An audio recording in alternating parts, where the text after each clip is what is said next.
2024 budget. Lisa, are you going to conduct the session? How would you like us to proceed? I think that, last night you all very attentively listened to our presentation, and I know that there are several of these workshops. I thought that what would be helpful this morning is to, go through each board member, and perhaps we could just get a sense first of the types of questions that they have before we start answering back and forth. Just like, here are some of my questions, and then there might be some themes. I don't know what's going on. I'm sorry with my computer. You should be able to join on here if you want. Okay, I can. Can you open it up? Yeah.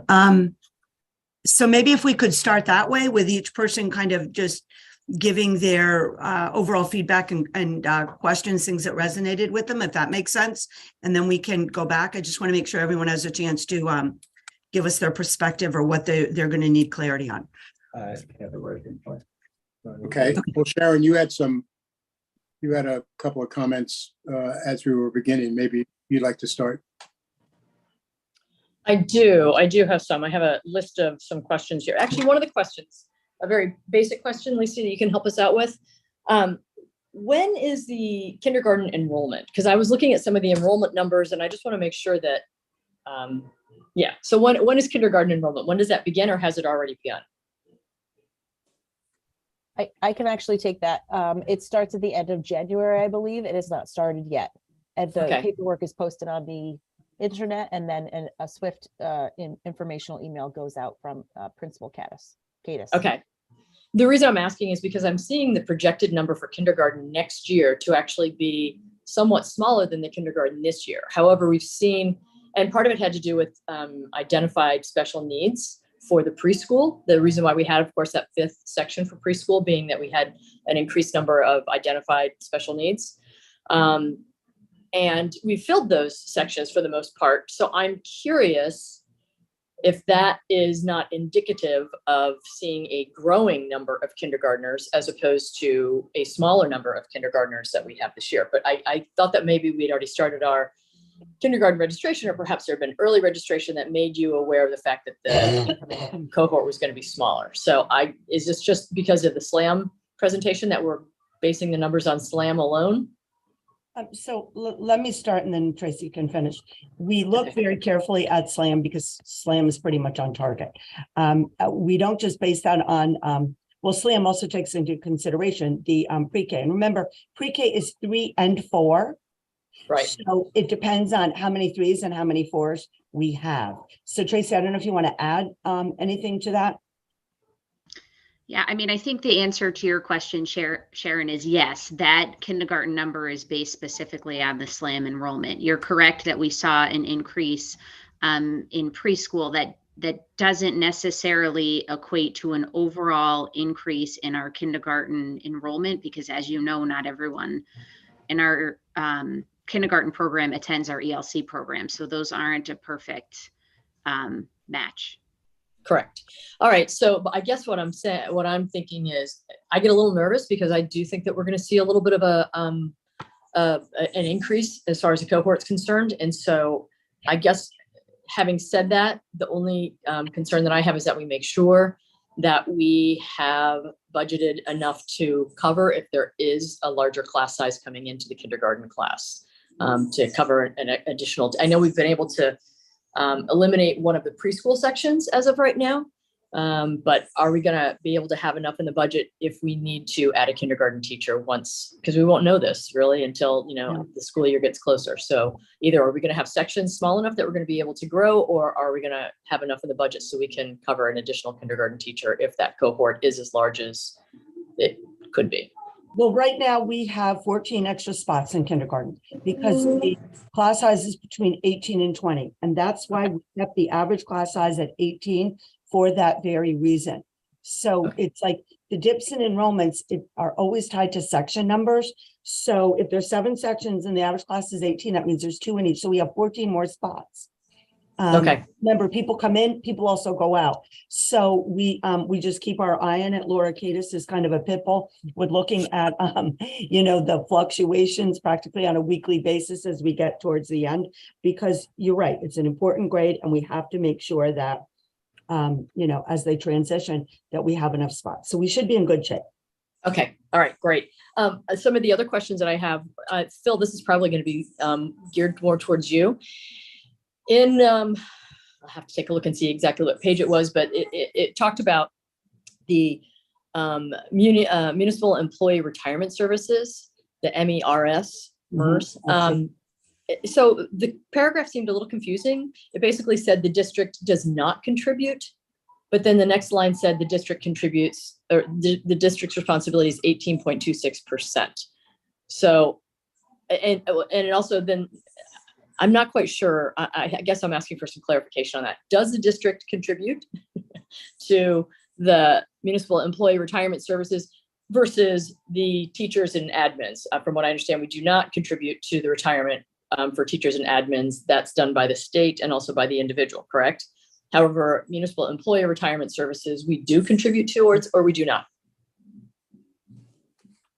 The board does make a contribution to that. I think it's a matching contribution. Okay. And can you, just for sake of clarification on the here in the meeting, can you define what a municipal employee would be considered in the district? So these are pretty much all members who are not a part of the WTA or are members of WA. So pretty much all members of ASME and all of the non-represented group. Okay. Those members would be a part of that group. Okay, great. More questions, sorry. So, for just again, for clarification, and Tracy, I think I understand where this one's coming from, or I'm pretty sure I understand, but just for clarification of others who are following along for the fun of it, in our sped cost, the settlement, the $900,000, those are legal fees, correct? No, those are agreements that we have regarding placements. So that does not include out of district tuition?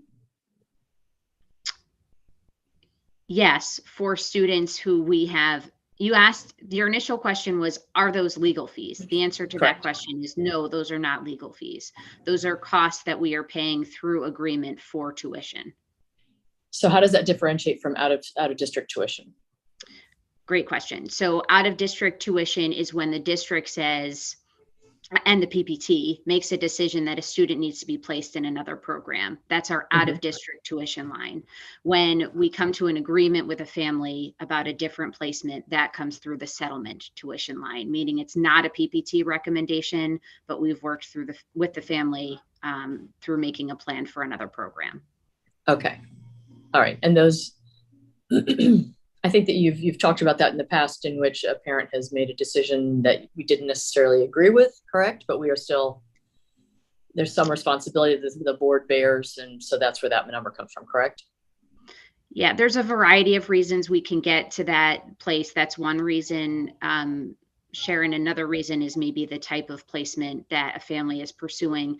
Some placements are approved special education placements, and other placements are not state approved special education placements, which plays a role there as well. Okay. All right.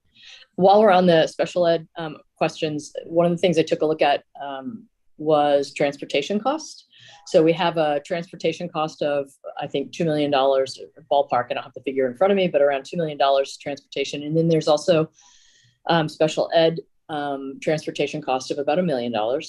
Are those strictly for outplaced, or have we put anyone who is on an IEP also in that special ed bucket, and we're attributing some of the costs for transporting those children as well into your budget?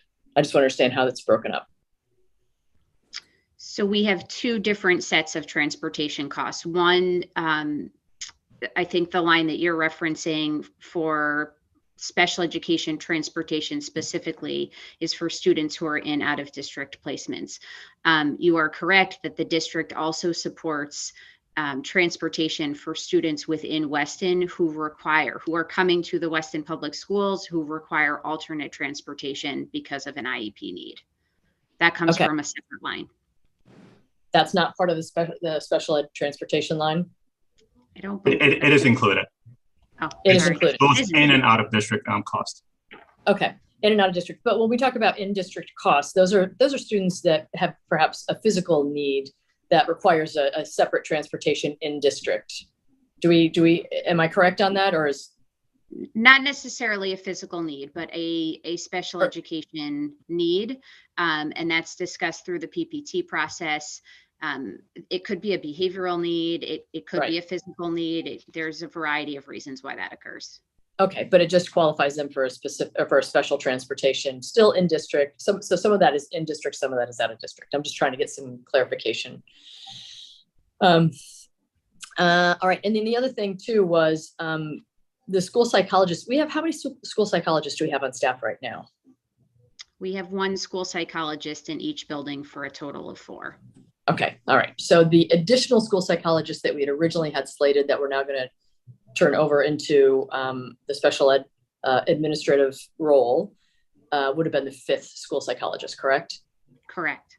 Gotcha. Okay, good. Yeah, I just want to make sure that we were all covered. From what I could recall, we were covered. Let's see.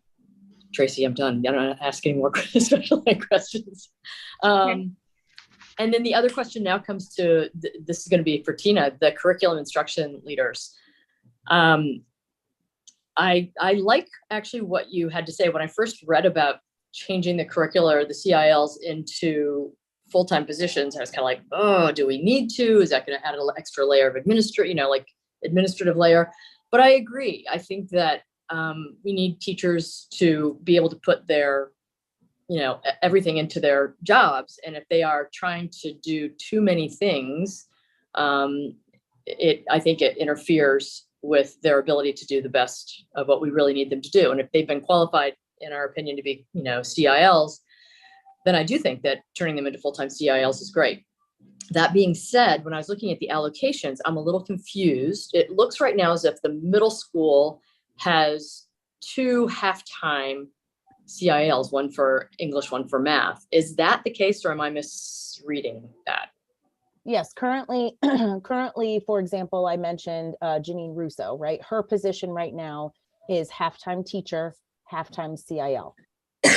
She is expected to teach halftime, and then the other halftime, she's expected to support the 6 through 12 coaching model for mathematics. So the transition for that specific role would be that she no longer teaches, she provides coaching support for all of the math, special education, and intervention, oversight, and management for 6 through 12. Okay. At the So that's, elementary, Mhm. I'm sorry. So that's why it shows there's only a half as far as the middle school is concerned. Correct. Because my whole thing is, when we take a look at school performance, of course, the younger ages, it's super important to make sure that we're really getting the basics in and making sure that they are, geared up each year, prepared for growth. But when we take a look at a lot of the tests and the results that we've had over the last few years, the biggest problem for us has been that middle school, soft spot. And so I guess what I'm just saying is I really want to make sure that we have enough CILs to truly be able to support that area and get it as solid as it should be and can be. So Yeah, I would agree. I mean, to be completely transparent, I would love to, Lisa knows this. I hope she doesn't get upset that I'm going to say it, but Lisa knows that ideally I would love to have a curriculum and instruction leader, a coach that is focused in one building 100% of the time. But we are being very mindful of the model, looking at the number of staff that they have to support, looking at the data very specifically to really understand how a effective coaching model can be executed for the first year. And so that's why we wanted to balance the number of staff that they're supporting for secondary versus elementary. There is a difference in numbers. That's the reality that we have right now. So the first iteration of the plan and the program is to focus on 6 through 12 for math and literacy. And at the K-5 level, we have them focusing and staying in one building because they have more staff that they're supporting. okay. Yeah, I think this is a classic example of academic return on investment. our first thing was, we would have loved to have put a full-time math coach at the middle school. However, when you look at the numbers of teachers that need to be supported, just the idea that, you know, and the example Tina gave was, so Janine, let's say, I don't remember, I think she teaches in the morning. She teaches in the morning rotation at the high school. So she will never be able to get over in the morning to work at the middle school. She can get over in the afternoon, but that limits it right there. Having that flexibility, given the numbers of 16 teachers versus like Kelly DeVecchio, I think is 22 plus the special education teachers. We think that this is, you know, appropriate. The most important thing we have to look at is the data. You know, what will the student performance show us? I mean, we've already had, not to go on, but I'm going to, some great successes. You know, it's kind of like what gets measured and what really gets focused on gets done. And I'll give you an example. We were very concerned about the math students that came up in the Algebra 1 class. Already in how many, what, Tina, 6-7 weeks, with focusing with the teacher, who's an amazing teacher, Susan Reams, looking at some different resources and paying very close attention to the needs. You know, we teach students the material. We don't teach the material to students. The students in front of us, we have already increased their academic performance by 20%. That means 20% more of those students have met goal. So to me, it's so exciting where we can go with this. Not only having the students that are struggling move up, but also the ability to then scaffold up for the students that are doing well. So that's why, I mean, to see a pocket of excellence like that already in the first quarter of the year makes me so proud of the work that Tina's doing with these teachers and that Janine is doing. And then to be able to do it at scale with someone that's sole job is to be dedicated to the math program, 6-12, and then the others at the lower schools, we're really going to get some traction. And that's where, you know, it sounds corny. Everybody knows that book Jim Collins wrote, Good to Great. Mm-hmm. I say our book in Weston is Great to Exemplary. That's what's going to get us there. Perfect. No, I think that having the CILs in the school, I do. As I said, you know, initially my initial gut reaction was what? But as you know, as we think about it, and as we're really trying to make sure that we are the exemplary school district, I think that this is actually, you know, a focus for us, or a focus in the right direction. When do we see these CILs taking on their full-time responsibilities? Is it going to be this school year? Is it going to be next school year? Because I guess what I really want to know is, if we're going to do this, what sort of accountability are we going to have to see how successful it's been, if it's been successful, et cetera, whether or not, you know, it's worth extending and having, you know, like Tina would like additional ones in each school, or whether it's something that we, you know, maybe need to scale back on. What's your timeline for it, so we can kind of gauge its success? Yeah, great question. So I'm sure you're all aware, the curriculum instruction leader positions right now are on a 2-year term. So the term expires for the current positions as of the end of this school year. So all the positions will be up for application, and interviews will take place moving into next school year. So the full-time positions, actually all of the positions, will start within a new contract or a new job description or a new term starting in August of next school year. Okay. All right. And, you know, I think the other piece. Just one question to that point. Just the difficulty in staffing overall across the board. I mean, staffing is difficult in education. Do we have any concerns about that as we move forward with, you know, this aspect of what's going on or elsewhere?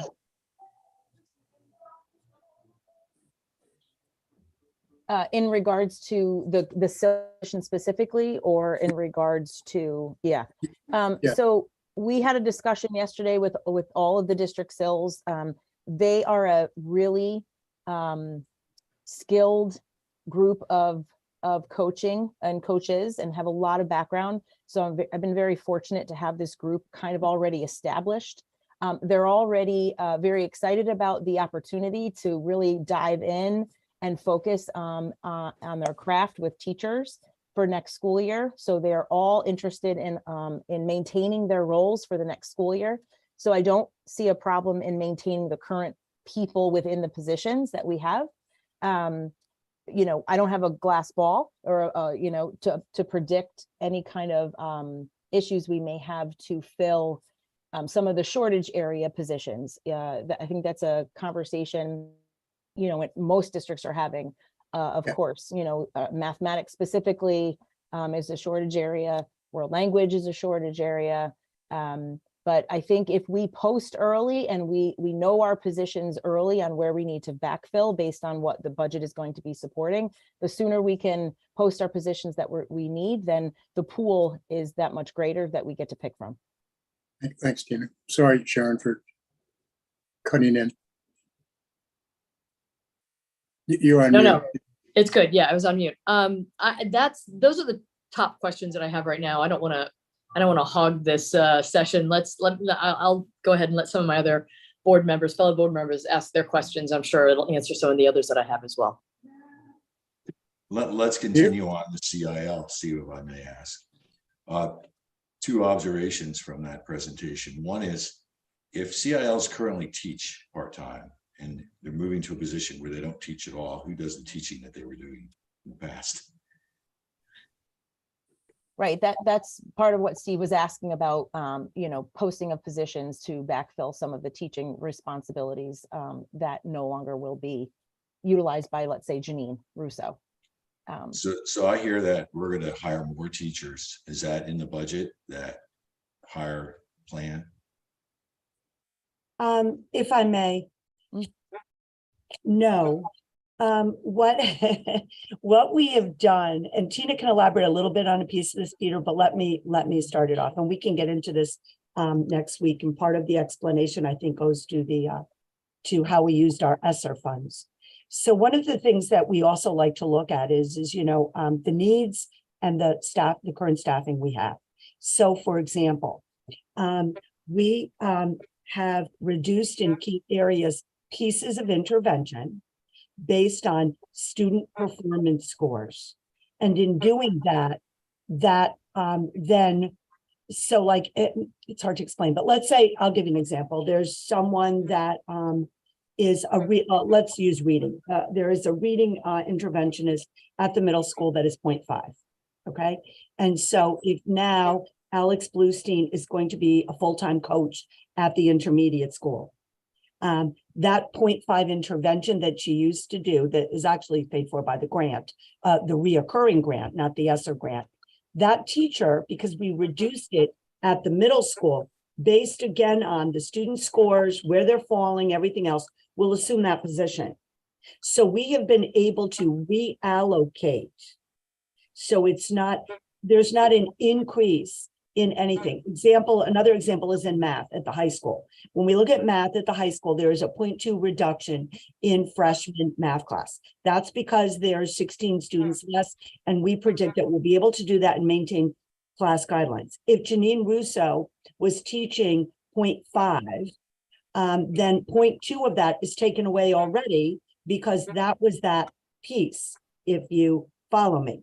In addition, we have in the math lab at the high school, we did increase it because we feel that that's important. That's kind of the intervention piece at the high school, and it was only part-time. So I guess, you know, I'm misspeaking. There was a slight increase in the math lab, but we've kind of played it out to look at it. But there's not like, oh, we have to hire one teacher or anything like that. On the contrary, we're really very planful in looking at all of the staffing. You know, there's a reduction in 0.5 reading intervention at Hurlbut that we took. That 0.5 reading intervention is going over to math intervention, because the math intervention piece was paid for by the grant, and that then it kind of evens out. The thing that we try to do the best, and we keep monitoring it, is how is the student performance and where do we use this staffing best?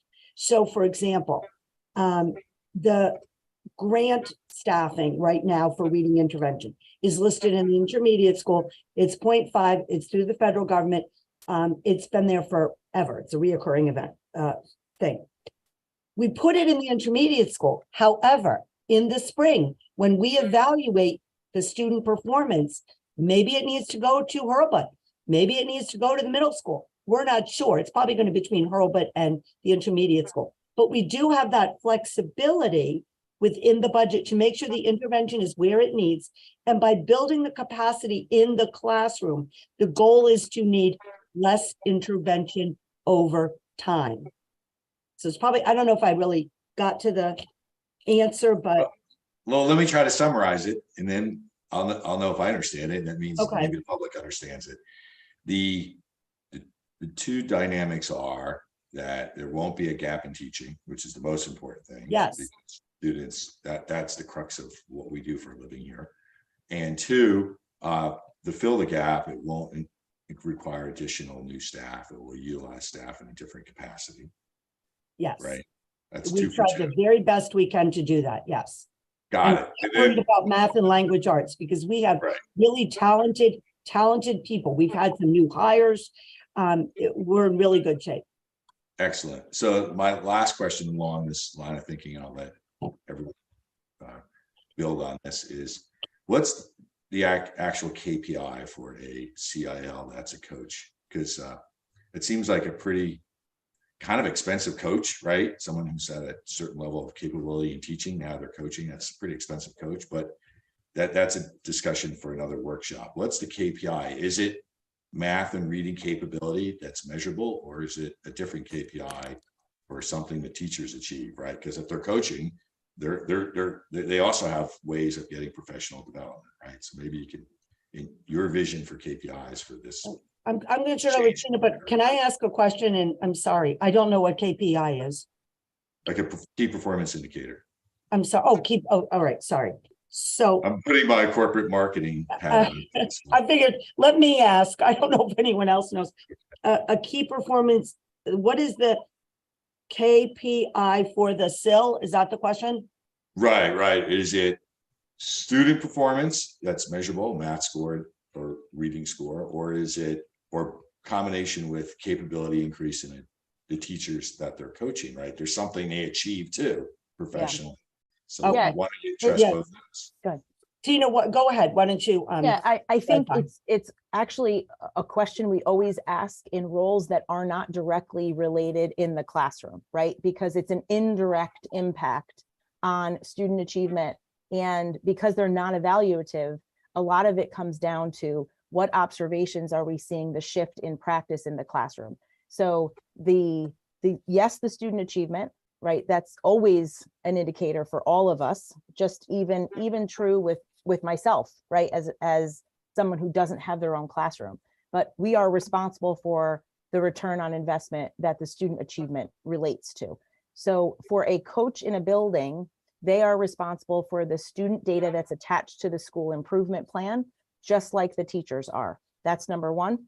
And number two, the evaluations of a coach are directly related to the teaching practices, the implementation of curriculum in the classroom, and that's collected through look-fors and qualitative data measures. So it's a combination of quantitative and qualitative indicators that are resulted from school improvement goals as well as implementation of curriculum. There's one thing I want to add, and Tina's right. If you look at the goals, you can see the performance indicators on our action plans. Like it'll say by June 2023, 80% of the third graders need to score on that. Now, we know it's not just about that score, but also on their overall performance. That's kind of the basic expectation for our students. When we first made the shift, gosh, I can't remember. I think it was when Tom Scarice was still here, now the superintendent in Westport. We had department chairs. I was a department chair. And then we said, no, we're going to do curriculum instructional leaders, and we're going to have them as coaches. Over the years, my observation has been that there has not been as much coaching as has been needed. And again, it's, you have a half day, you're teaching classes, you got to help kids, you got to do this and that. I think that it was very difficult to be able to bring that coaching component back. People were trained in it, but it was there, but not in a systematic at scale way. And one of the things that, sorry, I'm going to toot your horn, Dr. Henkel, that impressed us with Dr. Henkel was she's done this at scale in Norwalk and in Shelton. And so when we say, oh, they're going to coach, there also has to be an action plan for that coach based on student performance. And we're talking about strict protocols, how to work with teachers, what does an improvement cycle work? I don't want to get too into the weeds because I am not as, it's not my level of expertise that is Dr. Henkel's, but it's holding people accountable and supporting people. And it's a very systematic cycle, and that is her specific task with these people. I don't know if you have anything to add, Tina. Yeah, I think just to expand on what we talked about a little bit last night, there's a lot of responsibilities of the coach to support that classroom teacher. And it aligns to the district and school improvement plans that are focused on curriculum instruction and student achievement. And when we write the plans for those coaches, it's very specific to the needs of each individual building. And many times it really provides an opportunity for them to hone in on a specific case or small group of teachers or within a grade level to build their own internal capacity so that there's a greater response to student achievement. So there's a variety of things. It's not just instruction, it's curriculum implementation as the district, as we talked about with math and literacy. We've got 2 very large scale initiatives, for next year that we need to focus on. And it's also making sure that we see them as our levers for, evidence-based instructional strategies, because we know that we can't send everybody out to professional development. We're using them as our levers for change and sending this team out to bring back the latest research and see it happen on a regular basis rather than a one and done type of model, right? It's more boots on the ground and it's a continuous feedback cycle. Just to add a little bit more. And we could show you some actual models of what that looks like if we need to, like, down the road. I like to see, Yes, with respect to implementation, the coach is worth the money we're paying them.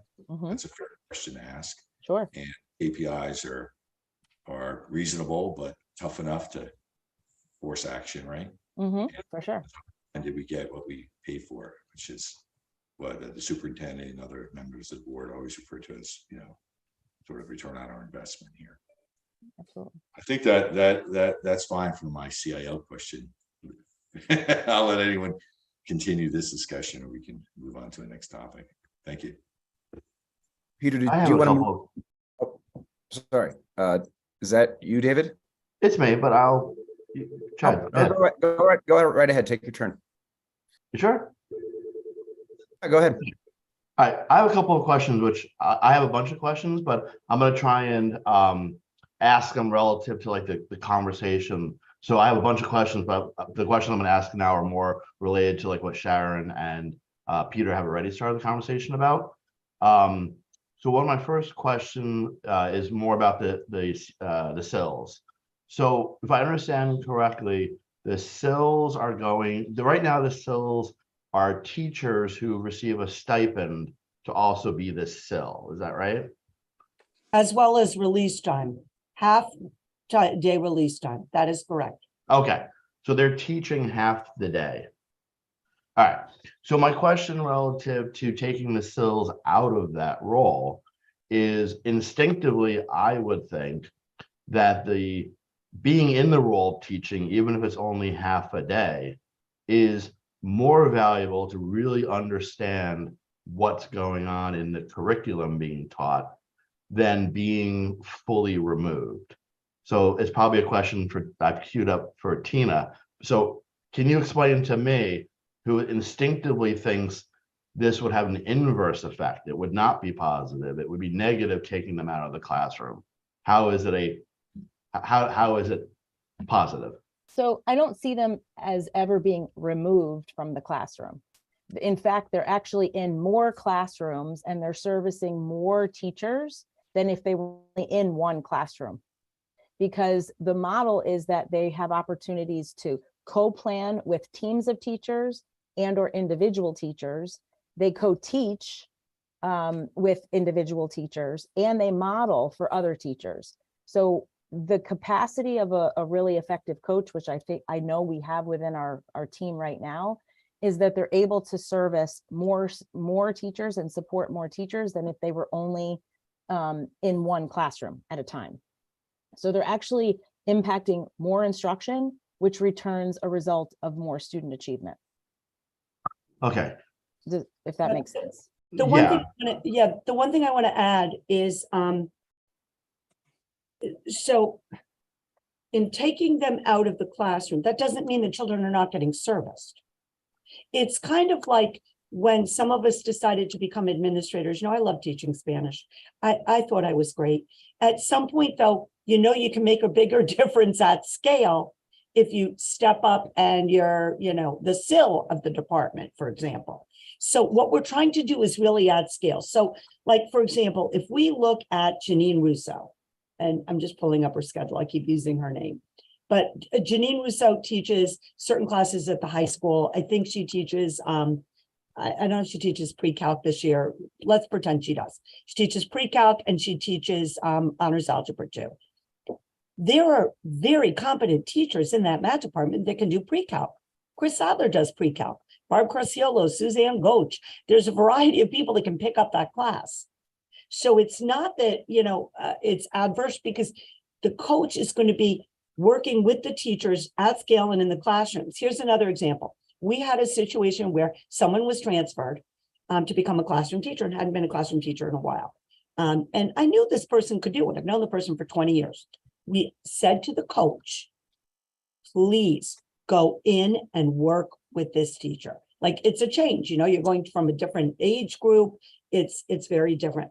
The coach was in there. Every time we walked into the building, the coach was in there at the beginning of the year, not just watching, but working with the children, helping this teacher adjust to the different age group of children.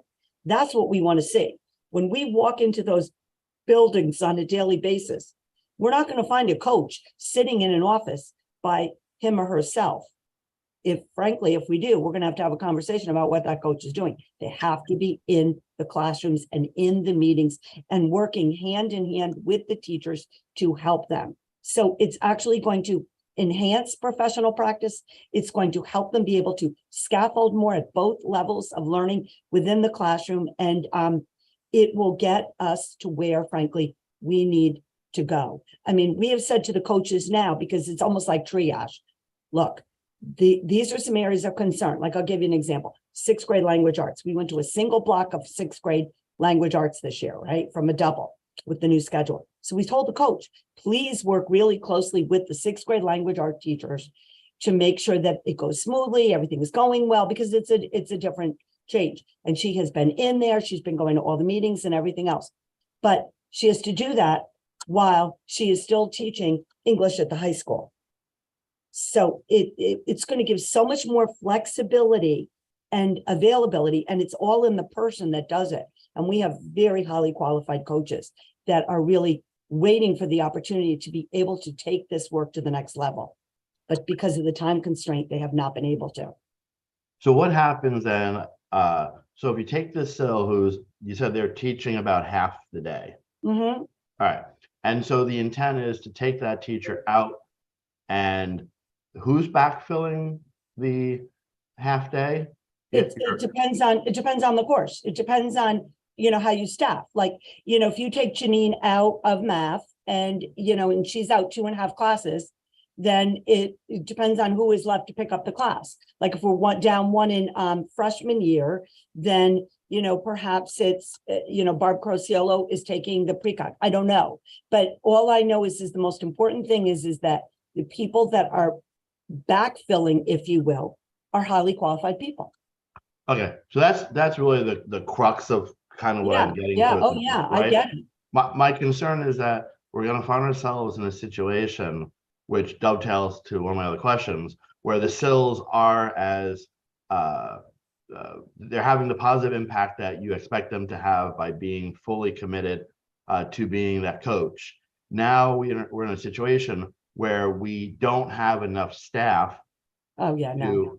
to, so that's not a No, concern. that's is not that- gonna happen. okay. No, no, I mean, just to give you a flavor, you know, we have hired really well with our new teachers in certain areas. You know, there are teachers that Tina has worked on building the capacity already at Hurlbut and the intermediate school. We have some teachers getting trained in some different programs like O&G. We have teachers that, you know, one of our middle school teachers that we hired, that this is her second year. She used to teach high school at Fairfield Prep. So we have that flexibility. We made sure that the level of expertise in the content area was high, because that's what we want anyway. So I'm very confident that we'll be able to schedule appropriately and really leverage things to the next level in these two departments.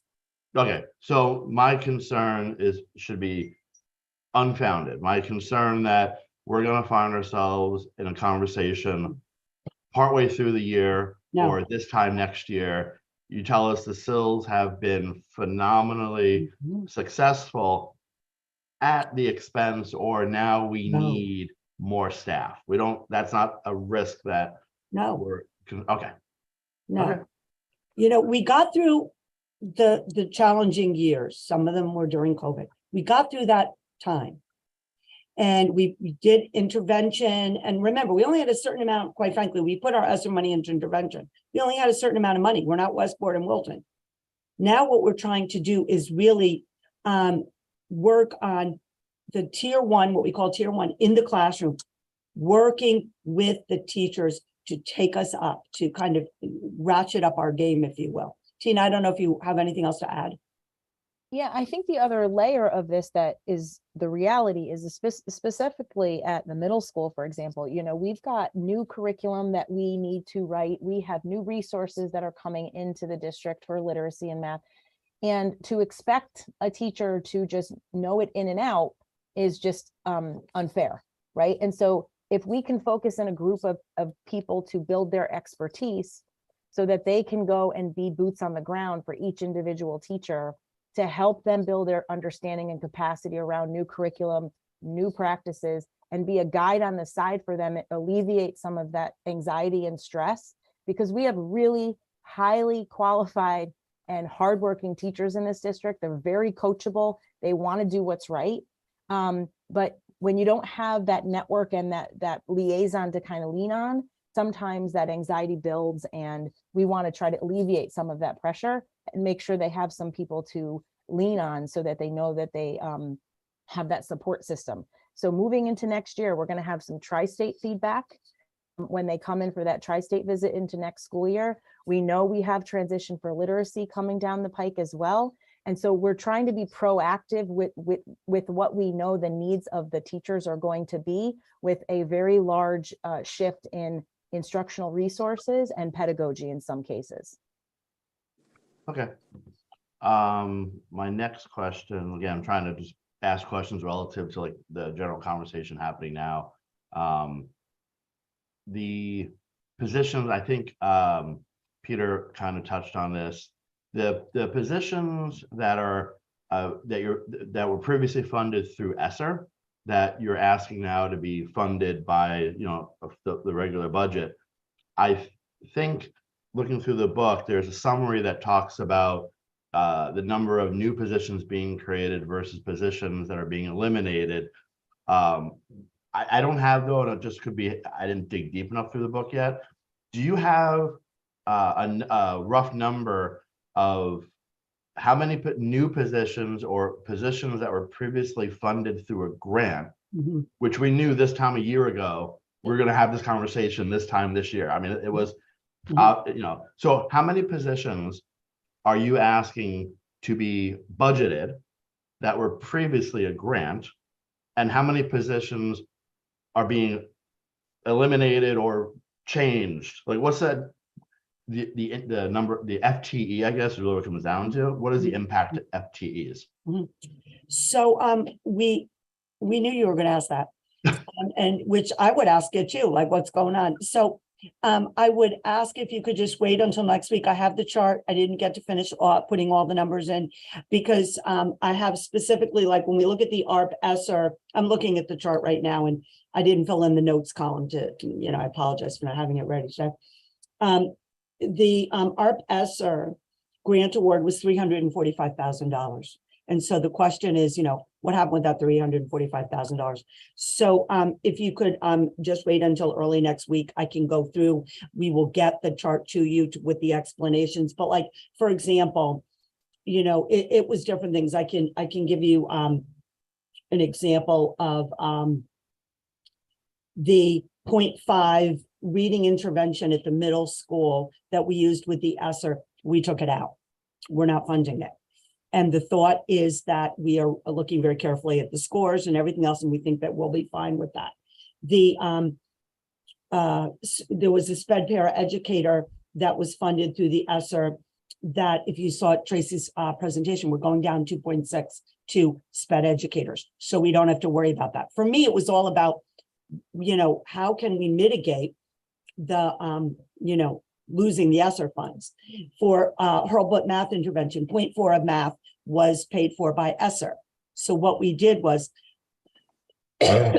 sorry, we took,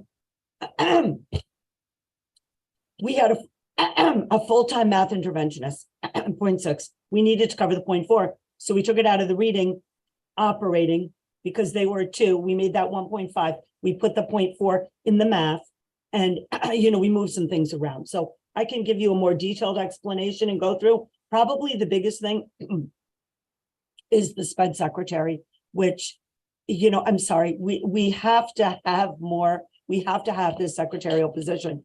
It breaks my heart when I see people talk about stress when you have one scheduler for the entire district to handle all of the parent meetings, the compliance issues, and Tracy can talk to it more. That was one that when we put it in using the ESSER funds, I was not hopeful we would be able to compensate with it. It's just, there's just too much work. And that's where it gets stressful. A teacher knows that we have to have a meeting, is contacting the one person. We have to have this meeting. We have timelines. We have deadlines. And this one person is doing the very best that she can. But we need somebody to be able to do secondary and somebody to do elementary. Because otherwise, what, we have teachers filing things? I mean, this is ridiculous. When you get rid of the support staff, you don't get rid of the work. And so other people have to do the work. And that's where, you talk about, well, this would be an adverse effect. The SIL isn't teaching kids. Well, I have teachers that are working in file rooms trying to organize some stuff. I mean, this was that not having it. We can't go back to that. They need to be able during their planning time to actually be planning and giving extra help. Okay. So follow next week. I'll have the chart ready for you. Okay, then I'll give you a preview of the question I'll probably ask you next week so you can be prepared for it. Yeah, sure. Go ahead. Okay, so the question for next week would be as you look at this year's grants that are going to expire this time next year, can you use whatever, are you predicting or can you start to predict what other positions you might say don't need to be full-time this year that we can make way, that we want to full fund next year? Lisa, I can answer that question. I don't understand the question. Yeah, Lisa, I can answer that question. The answer, maybe I'll understand it. Sorry. Go Yeah. ahead. So David, in all the grants that we have that are expiring, that were pretty much one-offs, those are expiring this fiscal year. So all the grants that we have going forward are grants that are recurring grants. For example, the IDA grant and the Title I grants. Those grants will continue. So those grants are not going away. So we're not planning any adjustment for those grants because we will continue to have those. Okay, so the only grants that we knew to be expiring are the ESSER. And so the other grants are somewhat in perpetuity. I presume they're needs-based, but if you make the needs argument, you'll get the grants. They're Tyler grants. So because they're Tyler grants, we will continue to receive those. And again, just to talk about Tyler grants are based on a formula and they're based on a wealth-based formula. So they're not needs-based, but we're gonna get them one way or another. Okay. And my last question or statement, not directly related to the topics we've talked about so far, but again, this time last year, why, and this question is for Phil, why is our budget being, why is money from our budget being allocated to pave the high school parking lot? We had the same conversation last year. It's a capital expense borne by the town, even though we're taxpayers, but it shouldn't be in our budget. And I think it went to Board of Finance and they took it out. Why don't we take it out before they take it out? Just for clarification, David, all capital grants, so they're in our budget, but they're not a part of our operating budget. We have a separate thing for capital. All capital projects are funded by the town. So they're not affecting and they're not having an impact on our operating budget. But is part of our budget, right? Not a part of our operating budget. Right. It's a request that we're making to the town or to the Board of Finance to fund our capital project, so to speak. So it doesn't impact our increase in our operating budget. So Okay, yes so and no. So the cost to pave the cost that you're asking for paving, it's It's a not a request part to of the town. It's not really a Board of Ed budget. So to speak, yes. Okay, because last year, and Steve, I know you're gonna probably answer this because you have the firsthand knowledge. Last year at this time, I believe the Board of Finance formally moved it, took it out, did something. It was different. So the difference last year we had a surplus. So we wanted to use the surplus from our operating budget to do paving. So we had two projects. We had Right. the middle school and we had the high school. The Board of Finance did say, okay, fine, you can use your operating budget to repave the front of the middle school, but we're not going to allow you, so to speak, to use that funds from your operating budget to do the middle school. Let's do some more studies and then we'll think about it. And then apart for this year, because we all knew that for this year, some form of payment will come back and that'll be a part of the capital budget. Yeah, I so- think I understand that, but So when the town does its budget, much like ourselves, they do two budgets. They do the town's budget and they do the town's, and then there's the capital budget associated with the town, and the capital budget associated with the Board of Education.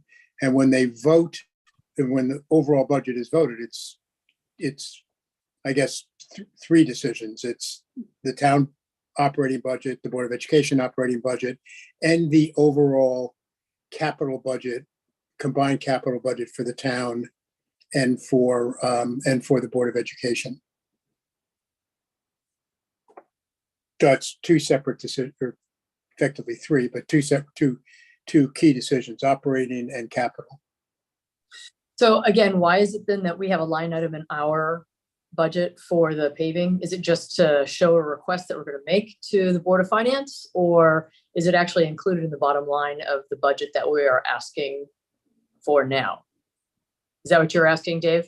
yeah, I mean, that's basically, yeah. Well, here's the difference, right? So we give the Board of Finance a line, effectively a line item request of, that totals up to, to whatever the number is, 50 some odd $1 million. Mhm.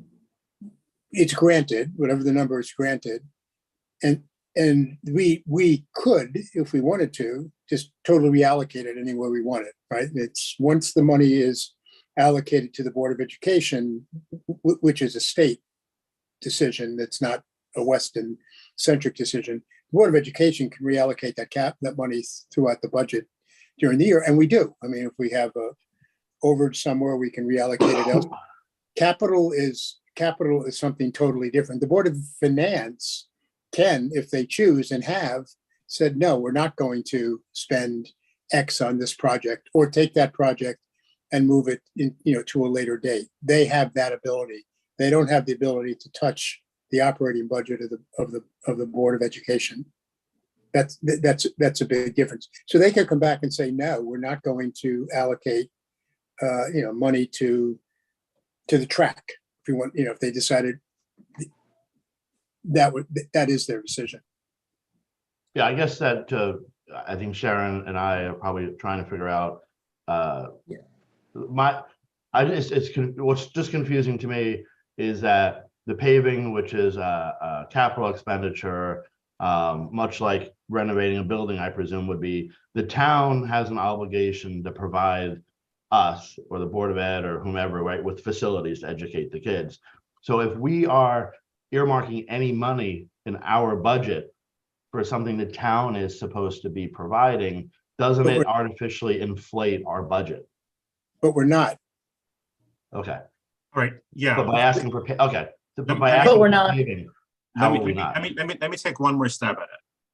So we have our operating budget, and then we have our capital budget. Our capital budget is just a request for funding because the Board of Finance needs to know how much money will they need in the aggregate to be funded for any fiscal year. So if you, when you look at the capital side, it's all the way in the back, because it's really just a list of all the projects that we're thinking of doing for the upcoming school year, and we're requesting funded for that. It does not impact our operating budget, and it does not inflate our operating budget at all. It's two separate items. It's similar to when we have our operating budget and we have grants. Items that are funded from the grants do not impact our operating budget. They're two separate buckets of money. And they may choose to determine how to finance the capital budget. Like you're not going to, let's assume the capital budget for the town and the Board of Education aggregated up to a very large number. Conceivably, they could say, well, that number is now, I'm making it up, $5 million between the two. And they're long-lived projects. So they may choose to finance it using municipal bonds. We had that conversation at the Board of Finance level 4 or 5 years ago, and we were talking about paving, and if we were going to, do all the paving at one time, and should we finance it? Should we finance it with longer term money? That's the big difference here. It's that these are projects that have a long life to them. They're not operating, and so I don't think conceptually is part of our budget. Using that broadly, but some of it is discretionary, and some of it can be moved year to year. And we've done that in the past. We've moved projects from one fiscal year to another, back and forth. But I don't view it as part of the operating budget of the Board of Education, nor the operating budget of the town, their capital requirements. So it's different. David, I also saw the parking lot in there, and I was curious about the same thing. But if I'm looking right now at page 27 for the requested budget, and in there it talks about let's see, all of their services, maintenance, et cetera. And I'm not seeing anything in a line item there about the repaving of the high school parking lot. So I think there was somewhere else. I agree with you, or I saw it and it seemed to kind of stuck out to me. But in the page, like I said, 27, it's not 20, the chart culminating in page 27. I'm not seeing it anywhere unless I missed it. So Sharon, so what you're talking about are operating expenses? Yes, yes. And the other portion is going to be on page 243, and that's the list enough of the capital projects. Correct. I think that earlier on I had seen it, and I was like Dave, I was confused as to why it was what in my understanding was being put on the operating side of things, but clearly it's not. That was a misunderstanding that Dave and I had. So I get it. And I think also the confusion is what happened last year. And last year was really more so off a one-off. It was just it was the Board of Education trying to utilize the funds that we have in the best way possible. And then when it comes down to the final decision is ultimately the townspeople. So when they vote on the budget, the overall town budget, Board of Education and town, they vote on the Board of Education budget, they vote on the town budget, and they vote on the capital budget. They can change line items if they so choose on the town budget and the capital budget, but they can't on the Board of Education budget. They can vote a different number, but they can't tell us how to allocate the capital. It's just not legally, they can't do that.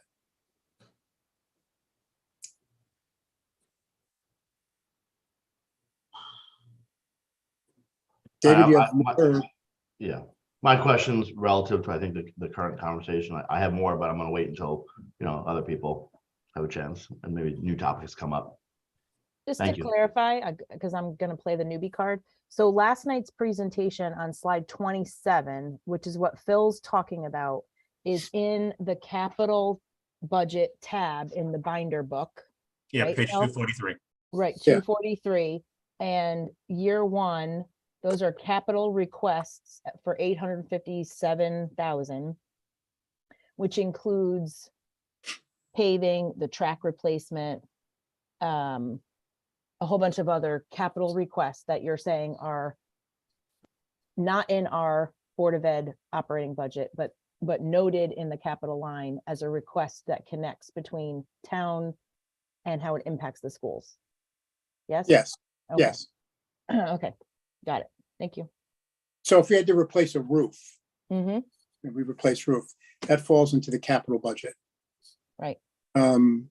But it's noted in our binder here, just as reference about the connection between what we're asking the town to update the schools and the facilities of the schools.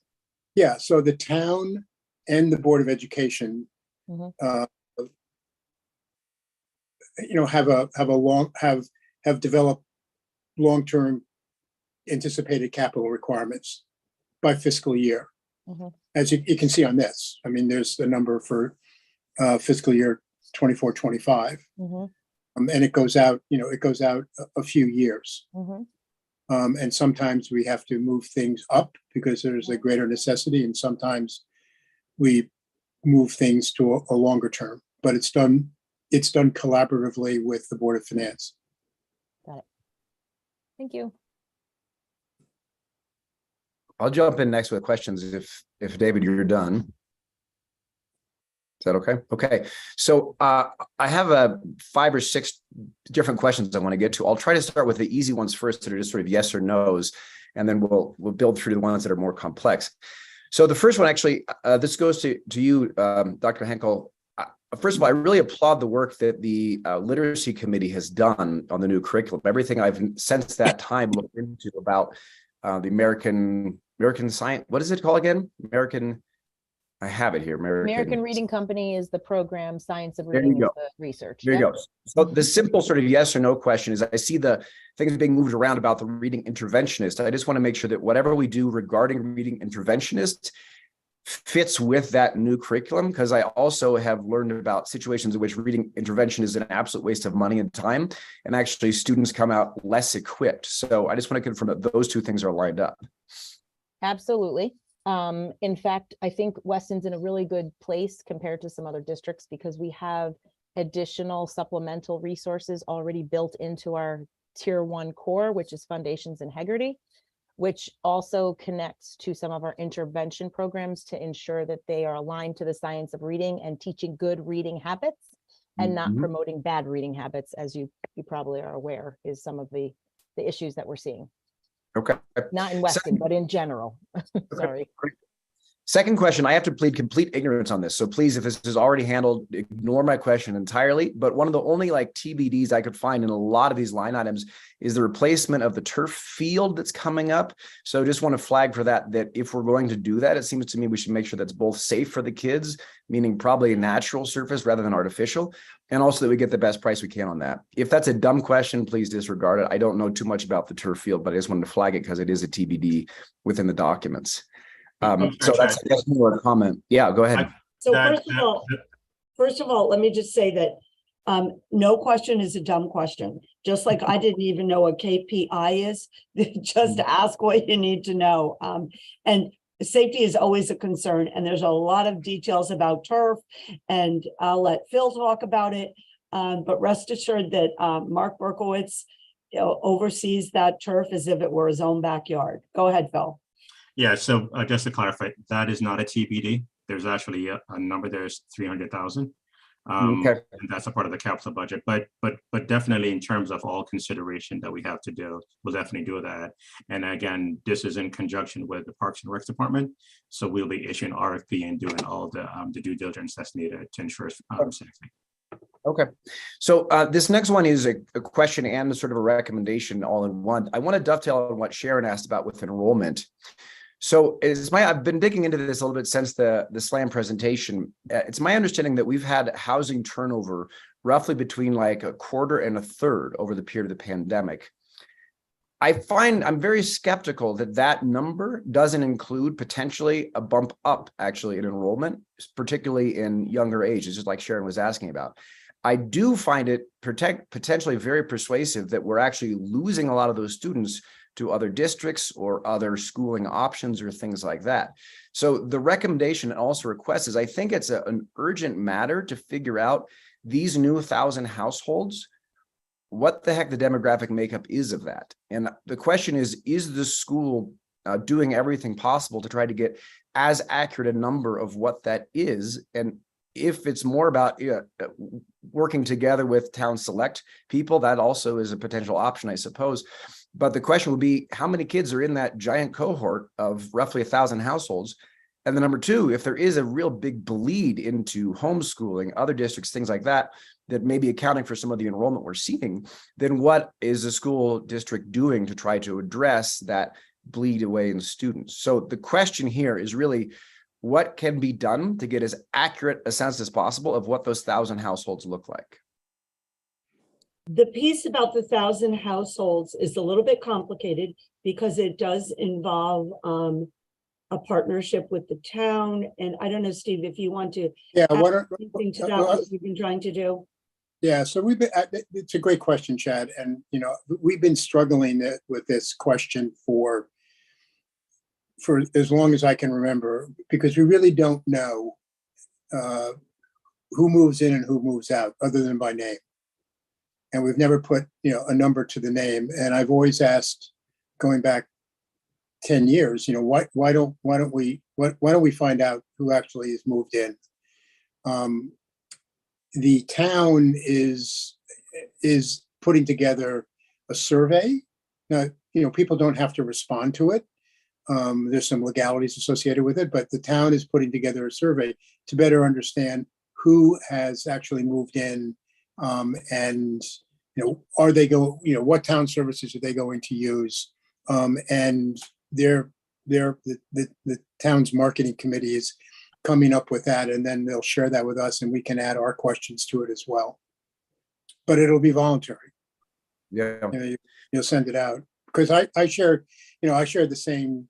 Intuitively, you would think, and I've said this before, that people who chose to move out of Weston are probably, by and large, people who don't have children in the school system, or or moving to downsize or whatever. I could be totally incorrect. And people who have moved in are just the reverse. And you would think you would see that increase, but we have at certain levels, but not broadly. And then when I've had just informal conversations with people around town, they go, "Oh no, a family moved into my neighborhood. They have 3 children. It's a weekend house. They're not going to use facilities." And so we do need to know who's here. And the town is working on that. So let me speak to a little bit about what we do in the district now at this point. And I have to say, shout out to Melissa, because Melissa really pushed me to say, "Lisa, why did these kids leave?" Let's say we had, I think it was like 12 kids leave between 8th and 9th grade. Why did they leave? And, it's always, well, we think, you look at it and there's on the form, it says, "Why are you leaving?" Clearly someone that's moving to California, we understand that. So I called the people. I sent out an email and I said, if you'd like to talk to me about, we know it's a lot of it is a family matter, and I get it. But if you'd like to talk to me, so I spent probably, they were great conversations. I'm so glad I did it. Talking to the different families specifically about why did they leave middle school into high school. And I can summarize some of the reasons. And then you go back and we have to reflect on those reasons. One of the reasons I didn't even think of was people said, "You know what?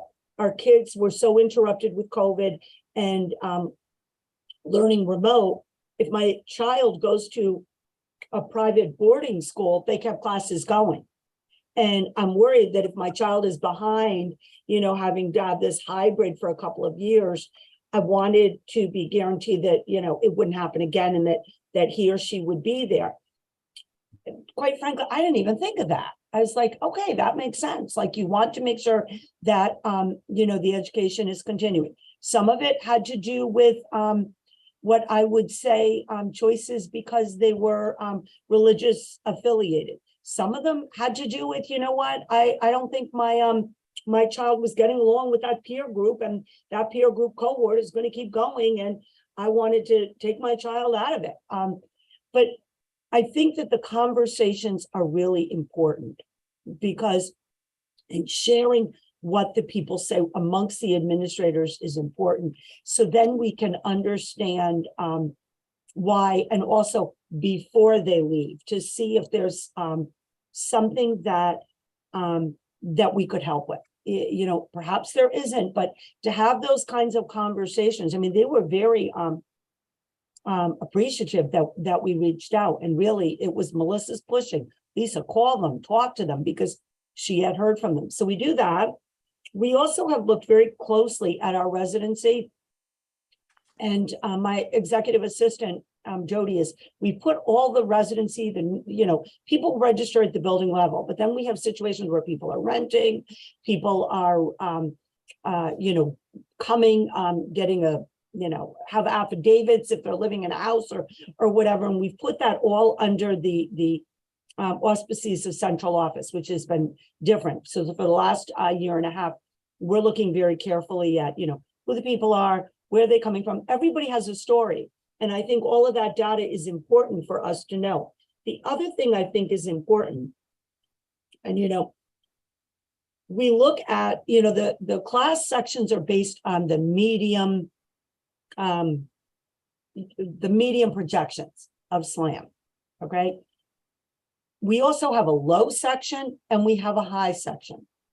So I have, and I can share it with you, Jody and I have worked on, you know, what does it look like by section? Because it's not the number of kids. You know, when you lose 23 kids across the district, it ebbs and flows. You know, there's 13 grade levels. What do the sections look like? What are the projected number of sections for the enrollment of the 10 years that he gave us? How does that translate into sections for high? How does it translate in sections for low? How does it translate in sections for medium? So we can see the ebbs and flows. I think the more that we can look at the data, kind of slice and dice it to really get a sense, talk to people that have moved out, try to work with the town to get a sense, then all of that are really important steps. Because, you know, let's face it, we have to be cognizant of how we are spending these funds. And we don't want to, for lack of looking at all of the information, be caught unprepared. Yeah, well, I think that I don't think it's an understatement or overstatement to say I think this is mission critical to figure out what those 1,000 households look like. Because as a board, we're being asked to vote on a budget based on enrollment being one of the biggest drivers for it. And anecdotally, as a citizen here, being one of the cohort members that moved in during this sort of last 3-year phase, I would guess there's actually going to be a bump in enrollment of students. At the same time, if some of the factors you're talking about, Lisa, are really true, I could also see it going the other way, which is people yank their kids out of the district for a variety of reasons, which, by the way, are not isolated to Weston. It's all over the country.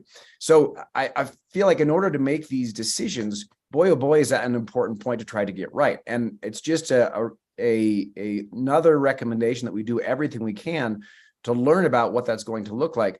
And I applaud those conversations, Lisa, but I would even suggest they should happen earlier. They should happen before those decisions have been made. And to the extent the school district can lean on the broader community to find out this information, I think we should. Because I promise you, a lot of the parents who moved in during this period, they know those other parents who also moved in. So I think socially you could try to get people to your point, Steve, participate in the survey, do whatever is needed. Because if it is a situation that people are leaving the district, then our goal as a group, really shift to your point, Lisa, about how to go from great to exceptional so that we attract those families back. If on the flip side, actually the SLAM projections underestimate what things look like, then we have to plan for bigger classes. And I found, although I was appreciated the rigor of the SLAM presentation very much, I found some of it very unpersuasive because a lot of it's based on 2020 census numbers, which, there's some real questions about how useful those are. So I guess it's the same question is asked again. I'm just trying to underline it of like, I think we need to do everything necessary to learn about those 1,000 families or 1,000 households, I should say. Chad, can I just say one quick thing? Yep. Yeah, just so anecdotally, if you took the road that I live on, which is 20 some odd houses, 3 houses changed hands over the past year or 2 years. Not one of them, and these are fairly big houses, not one of the 3 that changed hands was a family with kids. Sure, I get that, and we talked about this at the meeting in December as well. It's just as silly for either one of us to base it on anecdotal, because I'm part of the cohort. All like 8 families I know all have young kids that are actually 3 years or younger who are all planning on going in. It's partly about the community that I'm in. Part of the point, if you bring that up, David, it just underlines like I think we have to get the data of what those houses look like. So right. I agree with you, but my world looks like utterly the polar opposite of the one that you're describing. Even on my street, it's 3 brand new families, each one that has 2 or 3 kids, all of whom are, 2 of them are 3 years old and under, and the third one is 5 years old and under. So that's why I think it's so urgent that we get really like quite accurate data about that. Right, which I think my other point is that then 2 families on the road that had kids in Weston schools chose to take, one kid was in Weston schools, one kid in the family was in private school, and they chose to do exactly what Lisa described, which is they decided to put both kids in the private school. Yeah. Ultimately, though, and I might be wrong, there's 2 parts of how do you deal with this. One is, do you overstaff, which I don't think we can afford to do, and wait and see if the kids show up. And the other part of which I don't think we can do, the other part of it is the families that move into town that don't either have kids or choose not to enroll their kids in Weston Public Schools, they're still paying the same tax, real estate tax, right? So it doesn't have a negative impact on us from a budgeting perspective. Arguably, it has a positive impact. So in the case, it's relevant, but not, related, but not entirely related, right? We need to know how many sections of first grade do we need so we don't get caught, or kindergarten, so we don't get caught at the last minute, as Lisa says, looking for who was left over after the summer, not hired by other districts. But we also don't want to have a classroom of K with 6 kids that we can't afford to pay. So it's a very, very imperfect system. And I know for years we've been talking about how do you get people who move into town to share this information with us so that we can plan. Yeah, well, it's fair points. I appreciate all those. It's a thorny subject. Perhaps I'll move on to my next question unless someone else wants to add something on that. I was going to say, that kind of your question was how we started this meeting, which was my question about enrollment for kindergartners. And that starts, I believe you said the end of January. Is that correct, Lisa? So we'll have a much better idea, assuming that a lot of these families are in town and established already and not just moving in. Of course, we always have some movement throughout the end of the school year and summer. When people, like spring is when people start listing houses, in the summer is when they move in. However, taking that out, I think we're probably going to have a good idea this spring as to what our kindergarten numbers are going to look like. Just remember, we're going to be making decisions, this board, over the next year on the physical configuration of the schools. So the information that, Chad brought up and we're all talking about is really going to be important. And the more I think about it, this is a conversation that we need to escalate to the town, because what aren't in these numbers, and I was really surprised when I heard this number a couple of years ago, is how many homes are rented here, which we would never capture in any type of survey, because there's no data that would indicate that there's been any housing turnover. And there's quite a few homes that are that are, that are rented. So, so maybe we should be thinking about a more all-encompassing survey across all 3,000 homes in town. I mean, who really lives here? And go ahead. I'm sorry, Sharon. I was going to say, Steve, I think that that's actually a really good idea. The town does do townwide surveys, and especially in light of trying to make a decision about what we're going to do with our facilities moving forward, to make sure that we have as accurate as possible a number of how many children are going to be currently, how many kids are currently in the system, as well as how many kids are in the pipeline. I think that that's really important moving forward for any kind of major decision. We certainly don't want to find ourselves with way too much space on our hands for the number of children, but at the same time, you hear these nightmare stories of other districts who have done just the opposite. So yes, I think a town-wide survey, this is something that we need to maybe work with the select woman and the town of finance or the board of finance, everybody together to send out a town-wide survey, and hopefully participation will be good. Especially when they understand the implication of the importance of getting the correct information here. Right. And, but even if, and I'll leave this to Peter since he's the engineer here, but even looking at the SLAM numbers, I mean, and to Lisa's comments, we're down 24 students, but that is across 13 grades. And it's, the variance to the projected number is de minimis, it's effectively 1%. And, that's pretty good. That's pretty good forecasting considering, when they did it. And if we just took the SLAM numbers as they're projecting them, as the start for as we develop the capital plan for what we may or may not do to the buildings, I think their projections have been pretty good. And now we have to be able to refine them as best we can. Yeah, I think their projections have been really good, but I also think, and this was one of the things that he mentioned in the meeting, that, what we just experienced due to the pandemic, and Chad, what you mentioned, a tremendous turnover in housing in the town, it's something that's unprecedented. So the numbers have been solid based upon what we've seen, but there's just that window of folks who have come in here with kids that are nowhere on the radar. Right. But that's what scares me. The demographics are changing. I mean, the more we get further away from, from the pandemic era, and this is reading in the press, the more companies are saying, you got to come back to work. You're not going to work remote in this area. I mean, this, in this part of the world, you're not going to be able to work remote in perpetuity. I mean, that could change the demographics too. I just think it's even more imperative to understand who lives here as a result of that. I don't know. Anyway, go ahead, Chad. I'm sorry. No, I will segue to my next question, but only because I know this is an important topic. So as long as there's no one else who wants to say something on that, I'll shift to my next question. Okay. So this dovetails with Peter's point about how are we going to show the effectiveness of the CILs? ROI is hard in practically, so acronym return on investment, we'll call that, in case we're defining acronyms. ROI on any given effort is really hard to show. And I imagine that's very true with teaching as well. So there's a couple of questions here on this topic. One is a suggestion. This is a qualitative metric. I don't know how useful it would be, but you probably could poll the teachers based on their experience with the CILs. You could ask them open-ended questions like, what is a clear example of how the CIL instruction improved your classroom execution? And you could at least see teacher engagement with various CILs, over the course of a period of time. So I just throw that out there as an idea. But the larger question here is really, I'll direct one of these to you, Dr. Henkel, which is, I know in the last meeting you talked about how Connecticut has changed some of its framework for how it measures school success.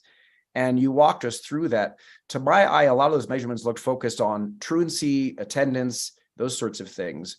So the question is, does the budget account for the extra lifting we're going to have to do for that aspect of Connecticut's sort of assessment of schools? Because I think that fits into how we're looking at measuring, are we doing a good job or not? So that's my first question on that topic. Yeah, you're talking about the next generation accountability system with the 12 indicators that we went through with the curriculum committee. Yeah, I mean, the Yeah, first exactly. 8 indicators are on academic achievement. Mhm. Specifically for students with overall students, all students, and those with high needs.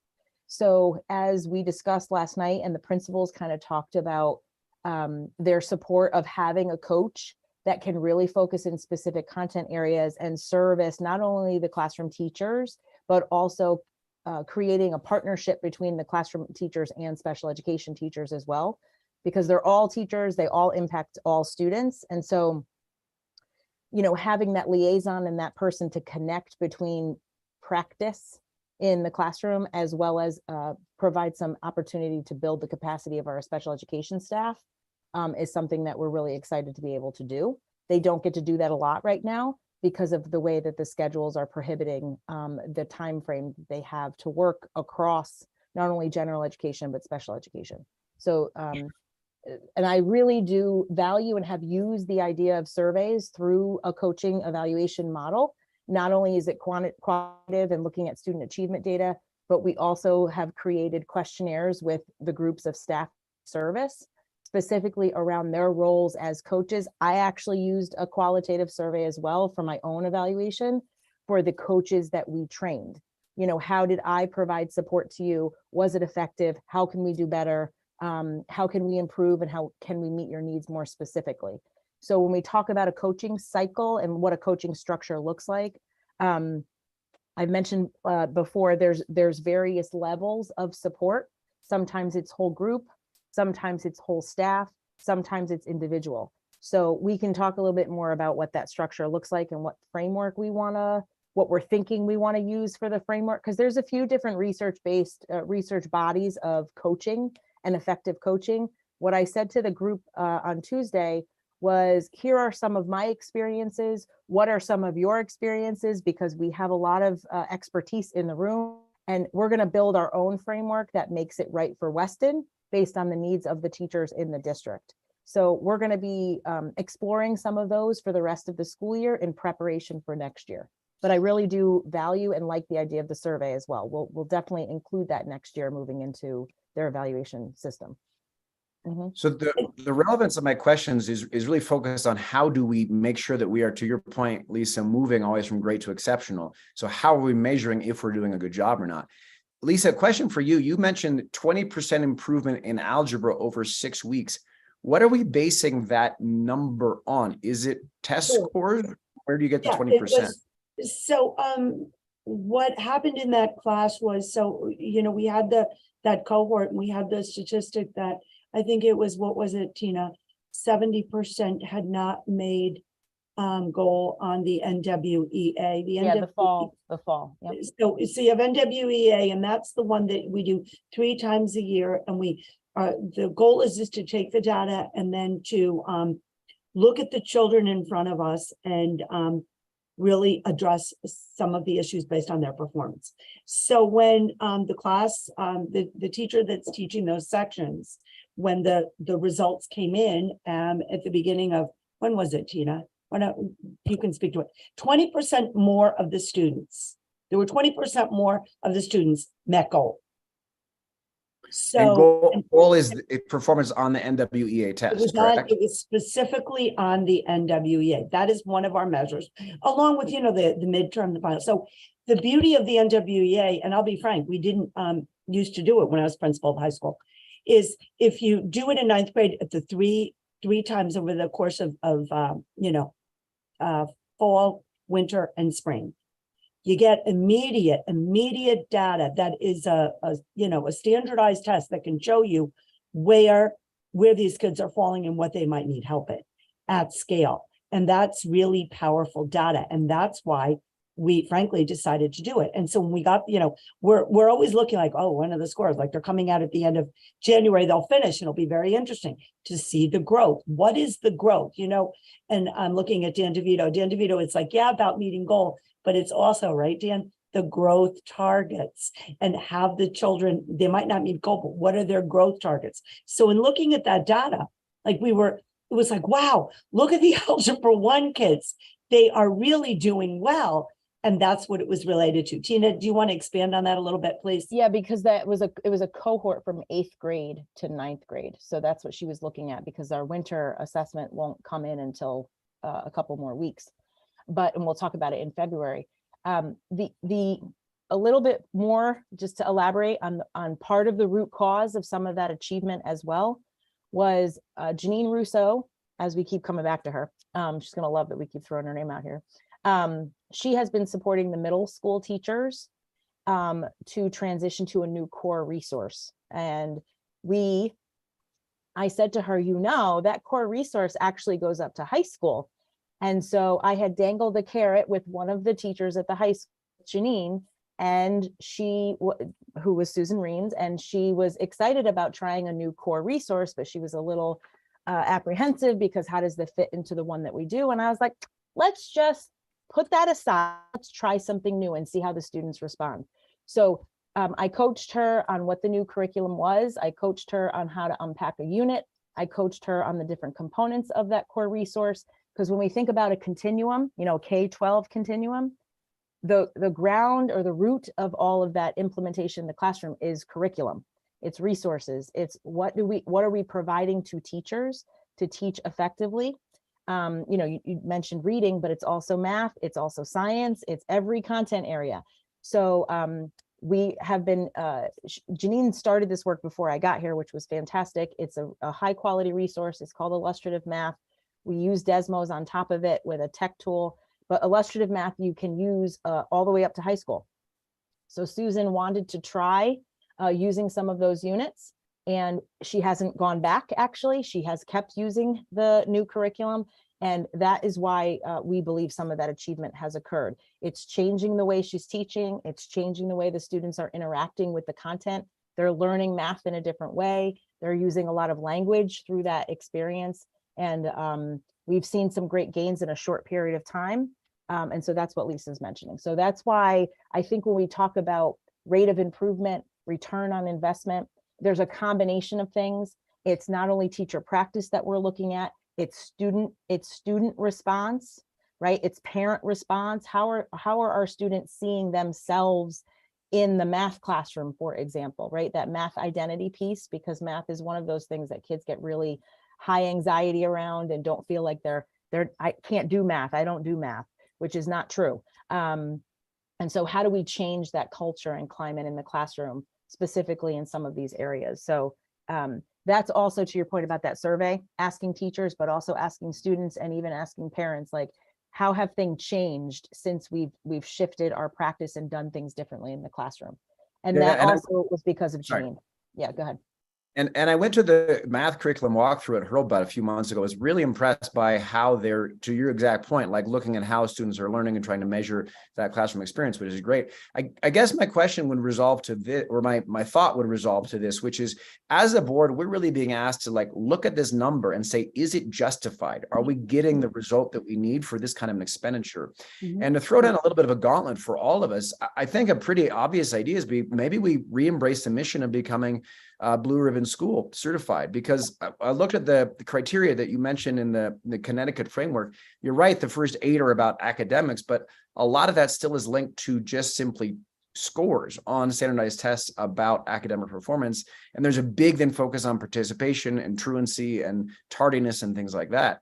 But if we are able to attain over time Blue Ribbon status again, it would be a great way to show, yes, in fact, CILs and all the other things we're trying to put a sort of a grade to, that in fact we are moving that needle from great to exceptional. So I know this may not fit within exactly a budget discussion, but I guess flagging at some point, if it's worth discussing, the basic question is, how can we regain Blue Ribbon status? I think that's a worthwhile question to consider.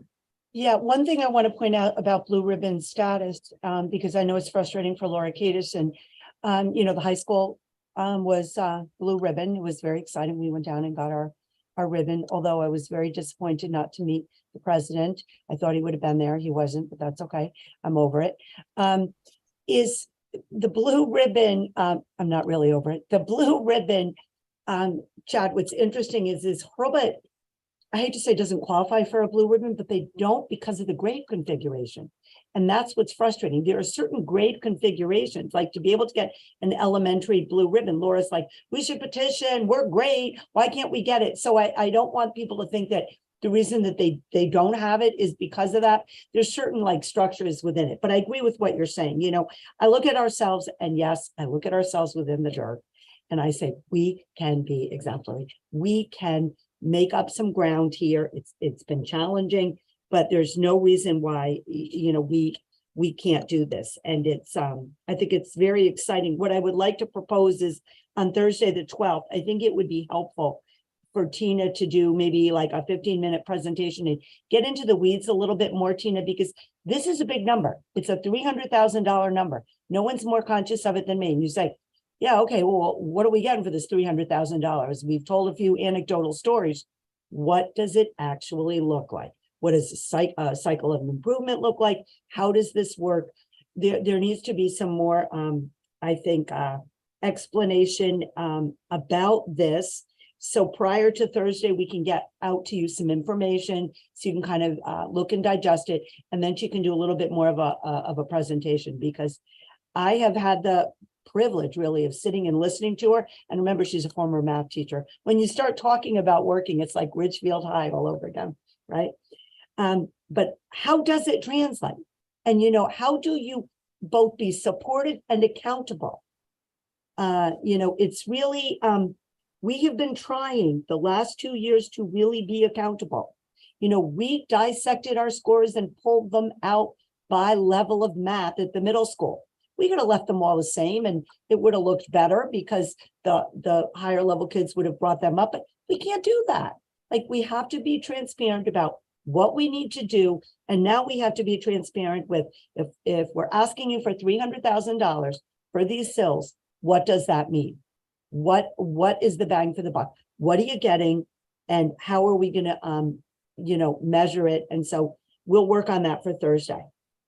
Okay, great. I'll get to my last question, and I promise I will let someone else talk and quit monopolizing things here. This one is a little bit more involved, so I'm going to get on a soapbox for a second, but I promise at the end of the soapbox, I have two very concrete questions to ask. I want to circle back to some of the questions I was asking in December meeting about the $300K financing for technology equipment that we approved for choosing a lender for that. And you mentioned in the budget a bunch of places where technology is going to essentially replacing smart tablets, replacing or allocating smart boards, and then improving wireless infrastructure. It strikes me that wireless infrastructure is probably essential. The smart tablets and the smart boards, much less so. And I'm looking through this budget, trying to find places where we really could slash money to try to bring this overall number down. And it seems to me that technology is a very obvious point. Now, it might sound like I'm beating up on Dan and his department and the great work he does. The exact opposite, folks. I actually think not only do we need a Dan, I would like to have a 1.5 Dan, because I think what our students could use would be mentorship, guidance, things like that about how technology interfaces and interacts with our life. And I have serious questions of, do we need a smart tablet for every single kid? And couldn't we almost just take that line item right out of the budget? I understand that you need tablets for certain technology and software because they're reactive and they track student progress and things like that. But that reactivity is probably measuring how facile they are with that interface. It probably doesn't account for which students can stay attentive and not. So the reason I feel some urgency about that is I have parents approach me, knowing that I'm on the board, and ask questions. And no one says to me, I'm glad Hurlbut is doing a great job getting our kids tablets, you know, outfitting each one. Or no one says, like, I'd really like my child to be on devices more. One had a concern about devices showing up on buses. One had a concern about problematic content on a Chromebook they received. One was concerned about the software licenses that Google and Apple and other companies who may be providing technology do or do not have. One said they didn't want their kid to have a Chromebook at all. One parent said that a tablet activity was presented to a student as an alternative to recess on bad weather days, and they were not happy about that. Now, I know those are individual situations, but that's 5 people who approached me about this specifically. So where I'm going with all this, and I'm sorry again to be on a soapbox about it, but just 2 very concrete questions, which is, in order to justify this kind of expenditure for tech equipment, we would have to show that that is superior to students acquiring knowledge and skills than traditional instruction. And so my question is, what evidence do we have that learning via tablet, especially in K through 2, where we're saying we're going to give each person a Chromebook, what evidence do we have that learning via tablets is superior to other types of instruction? That's the first question.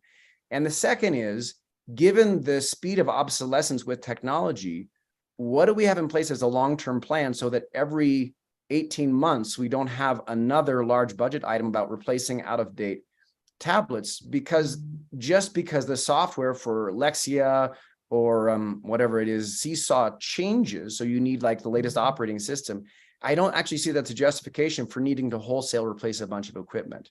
So I will now stop, get off my soapbox, but I would love your thoughts on those two questions.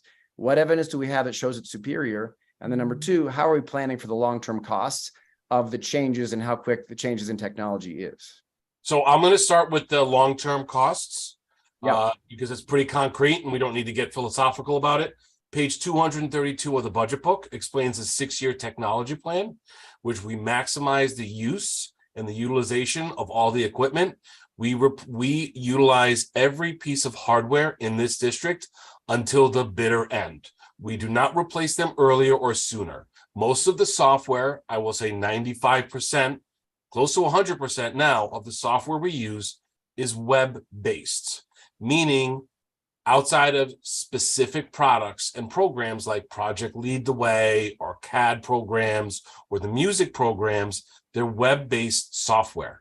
So the engine behind the Chromebooks or the tablets needed is not as intensive. The reason why we have to replace those Chromebooks or those tablets is because they are no longer supported by the manufacturer, so no longer supported by Apple or by Google. And when they're no longer supported, they no longer get software updates. If they do not get software updates, they become a security vulnerability for the students and the district. So we always, if you look, the 6-year technology plan on page 232 specifically outlines about a 5-year usage for iPads and for Chromebooks, as well as for staff laptops. So those are our front end equipment.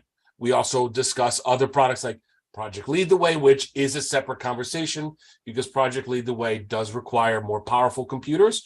Those do have to get replaced, but we tend to get 4 to 5 years of utilization out of all of those. So we always try to balance being fiscally responsible with the technology, while at the same time making sure students are getting an enriching experience with technology that is not based on them waiting for 45 minutes to log on to a computer or for software to load or for a work order to get input for one of our technicians to come fix it for them.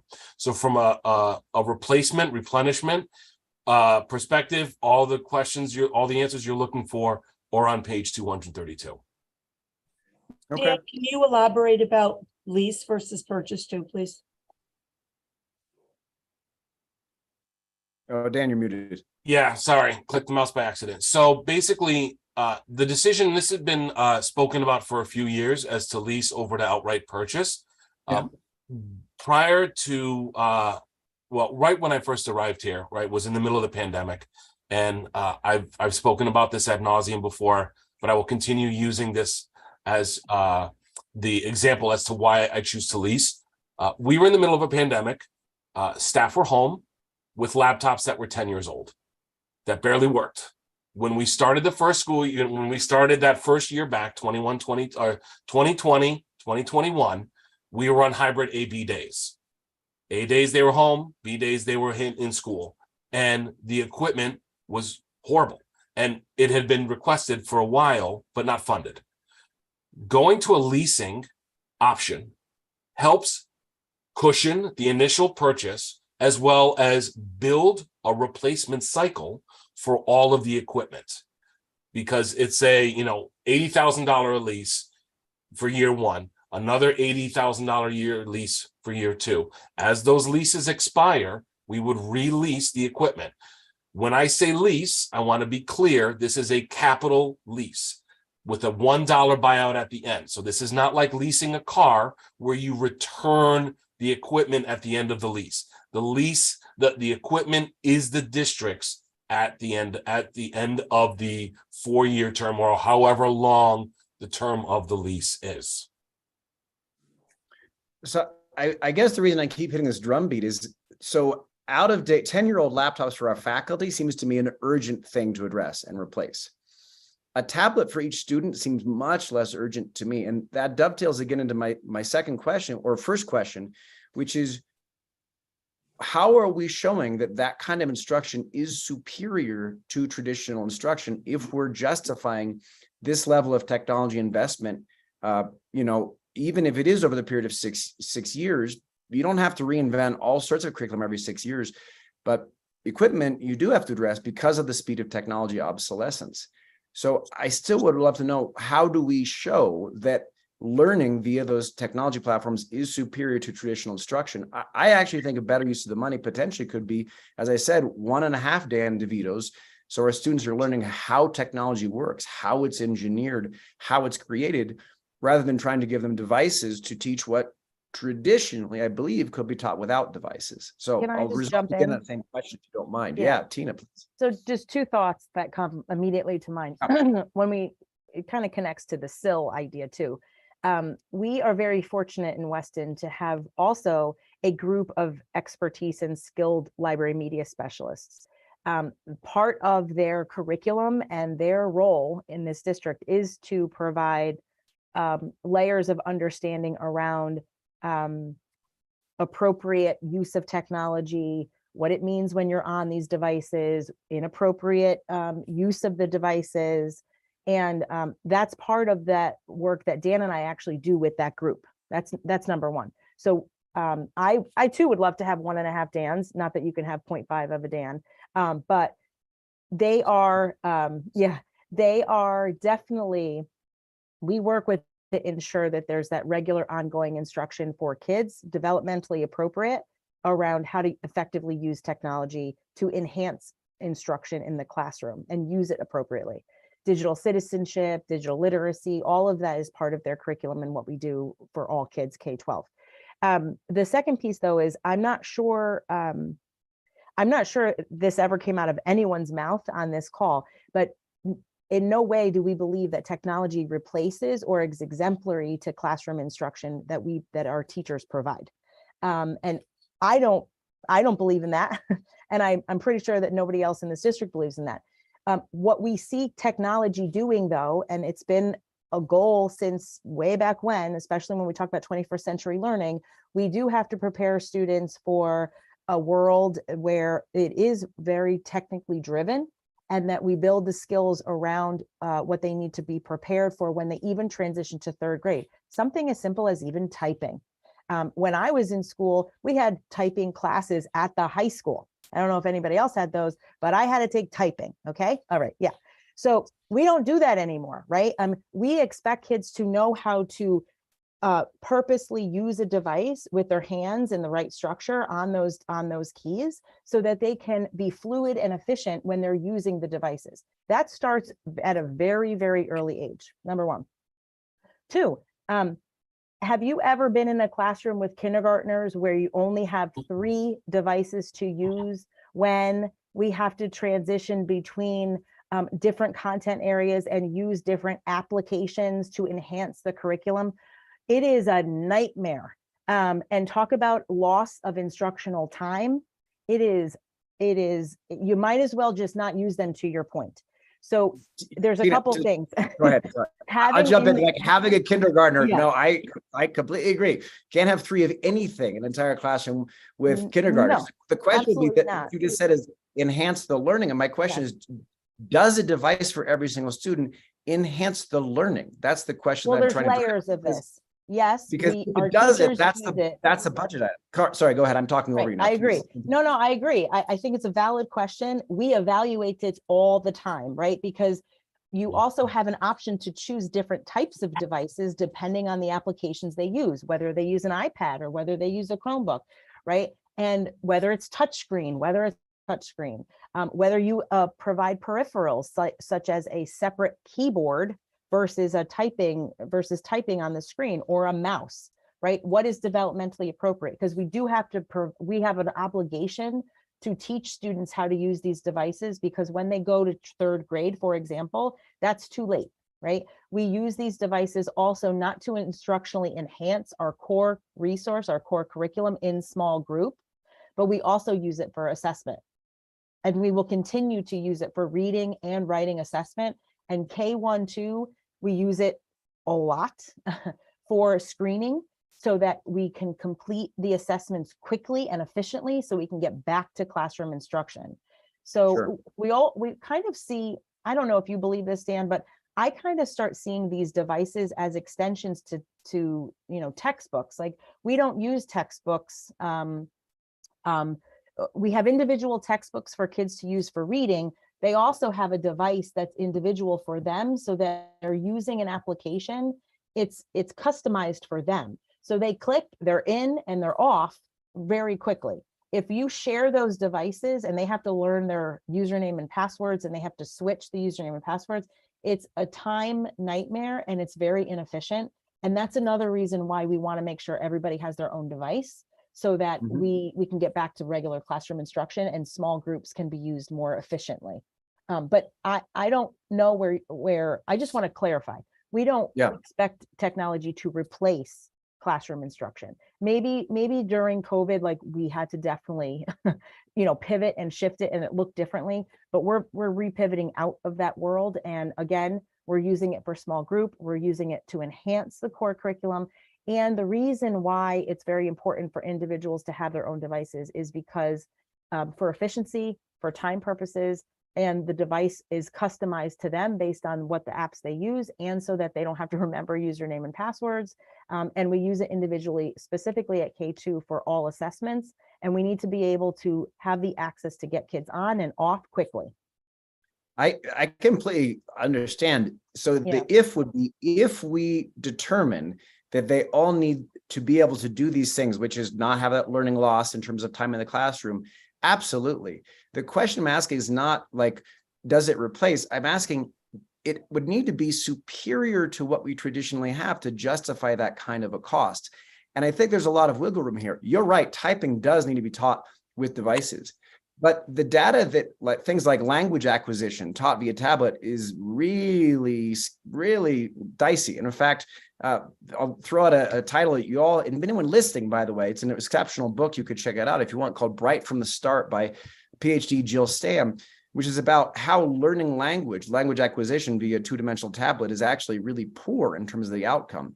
So, I mean, I don't want to derail this whole meeting on this, but maybe to flag for something, in our December meeting, Steve, you actually mentioned it'd be good to do a deep dive into how we're using technology, because as a board member, if I'm being asked to vote on a allocation of money that we're going to have to circle back to at least every 6 years, if not more frequently, I really do need to see that this investment in money is not just to enhance, but it's actually superior to other methods for these sorts of skills. So maybe we could do that as a deeper dive conversation sometime, just as Steve had flagged in December.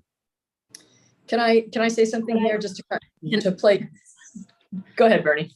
Yeah, just really quickly. I just want to dive into that assessment piece for a second. And a lot of the conversation that we've been having today has been around data. What data supports our students' learning? The number one way to quickly collect data and continuously collect data is through technology. I think a lot of the use in the classroom is about that informal, or called the formative assessment piece along the way. And also we look at student achievement, and so many more student achievement tests. Summative assessments are being done on the computers as well. I think if we don't have our students well trained in how to do that process, we're going to see dives on our test scores that are not reflective of our student learning, but rather the method in which they do the testing. So keeping I don't get that we are replacing language-based learning with technology, but instead these technology pieces are important for assessing how that language acquisition is going on an ongoing and rolling basis.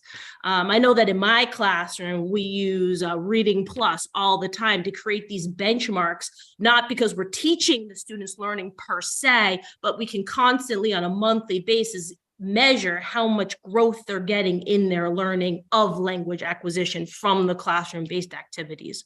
So I think that's a really big piece. If we want to have data to evaluate how successful we're being, we have to have an efficient means to collect that data that's ongoing, accurate, and timely. If I can jump in and add a couple things. I think that a couple of the key points for me are that if you don't have a laptop or a Chromebook or an iPad for every kid, let's say at Hurlbut, okay? Let's say we go back to the days of the carts, which I lived through. You're losing instructional time because you need a cart, you need to do an activity for whatever it is, a piece of that lesson. And where's the cart? Okay, well, if you're over in, the first grade wing and Gabby Grasso needs a cart, Gabby Grasso is located in North House because of the space. So how's she going to get the first grade cart? Maybe she and Brooke will have one. They're the two classrooms that are over in North House. But now you got to go get a cart. And who's bringing her the cart? Like, it's a nightmare not to have every kid with one. At the high school, thank God it's bring your own device. It used to be cart fights. I need it for this. Who's signing up? I didn't sign up. I quickly need it for something. I don't have it. So that right there, talk about stressful. The other thing is I think that sometimes the public gets the wrong impression about the amount of time kids are actually on these the Chromebooks, the iPads, whatever. I walk around that school especially the elementary schools, because that's a new area for me. I was mostly a secondary person. And the children are not on them all the time. You know, you walk into one room, they might be on it across the wall. They're not on it. They're on the floor doing something else, or they're up looking at something and working with the smart board. When I went into a math class and they were doing these things with dice and projecting it, I couldn't even figure it out, quite frankly. It was really incredible. So they're not using it all the time. And if a child's taking it out on a bus in 4th grade, this is a behavioral issue that the child needs to learn, because they don't go home until they're in 4th grade and 5th grade, and then at the middle school. So part of this also is behavioral. The reality is these kids are digital natives. And so, I am a digital immigrant. I still have struggles. Look at me this morning, I couldn't even log in. We must be able to flex the technology where appropriate.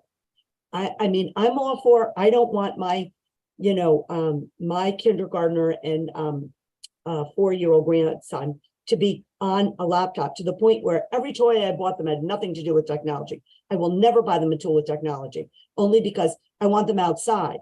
I want them doing other things, doing puzzles, going outside on their bicycles and all of that stuff. So that's kind of where we find the balance. But if you look at strategies that you can use with a Chromebook, or forgive me if I'm not using the right technology, you look at something like Newsela, and what we're trying to do is with Newsela, you can look at different reading levels within a classroom. Okay, that kind of technology can scaffold in a way to push students that need to be pushed, and then for students needs to be met at their appropriate level. And it would be extremely difficult for a teacher to be able to replicate that without the application and, for example, the Chromebook. Okay, Bernadette, you're on this level and you're reading on this. All right, so for the next 15 minutes, you're going to work on this. And then over here, this person's going to be working on this. Then there's a small group where I'm working on that. It can all be differentiated. So what's the alternative? We're not going to use that. We're going to be running off Xerox copies, trying to organize it, separating it out by gradebook, when you can just do it at a click. The other thing that I think is worth mentioning is, and this was at, it really is eye-opening when you see it in action on a daily basis. At the intermediate school, it is amazing to me how these students will do research on them. You want to give students choice, because by giving them choice, they are more engaged. We know that, choosing something. They're able to do that when they each have their own device and they're researching something. The other thing is the executive functioning skill. I go in and I see this fifth grader pulling up what his homework is and looking at this and that and everything. That's how they're going to have to operate in the real world as they go into middle school, high school, college, work. They got to be able to do this. And being able to use that as a tool for their executive functioning, organizational skills can be very powerful. So while I agree that, yes, we have to have a balance. Yes, I don't want when kids are inside at recess necessarily going to a laptop. They should be playing checkers, or I've seen them dancing in the halls even and doing different things when it's raining. That I agree with. But to minimize the numbers, to reduce the numbers and not have every child with a device it would be extremely difficult and stressful. Well, to confirm, Lisa, I completely understand your first point, and I'm not disputing that you lose instructional time if you're having to share equipment. I'm not suggesting going back to the cart days, not by a long shot.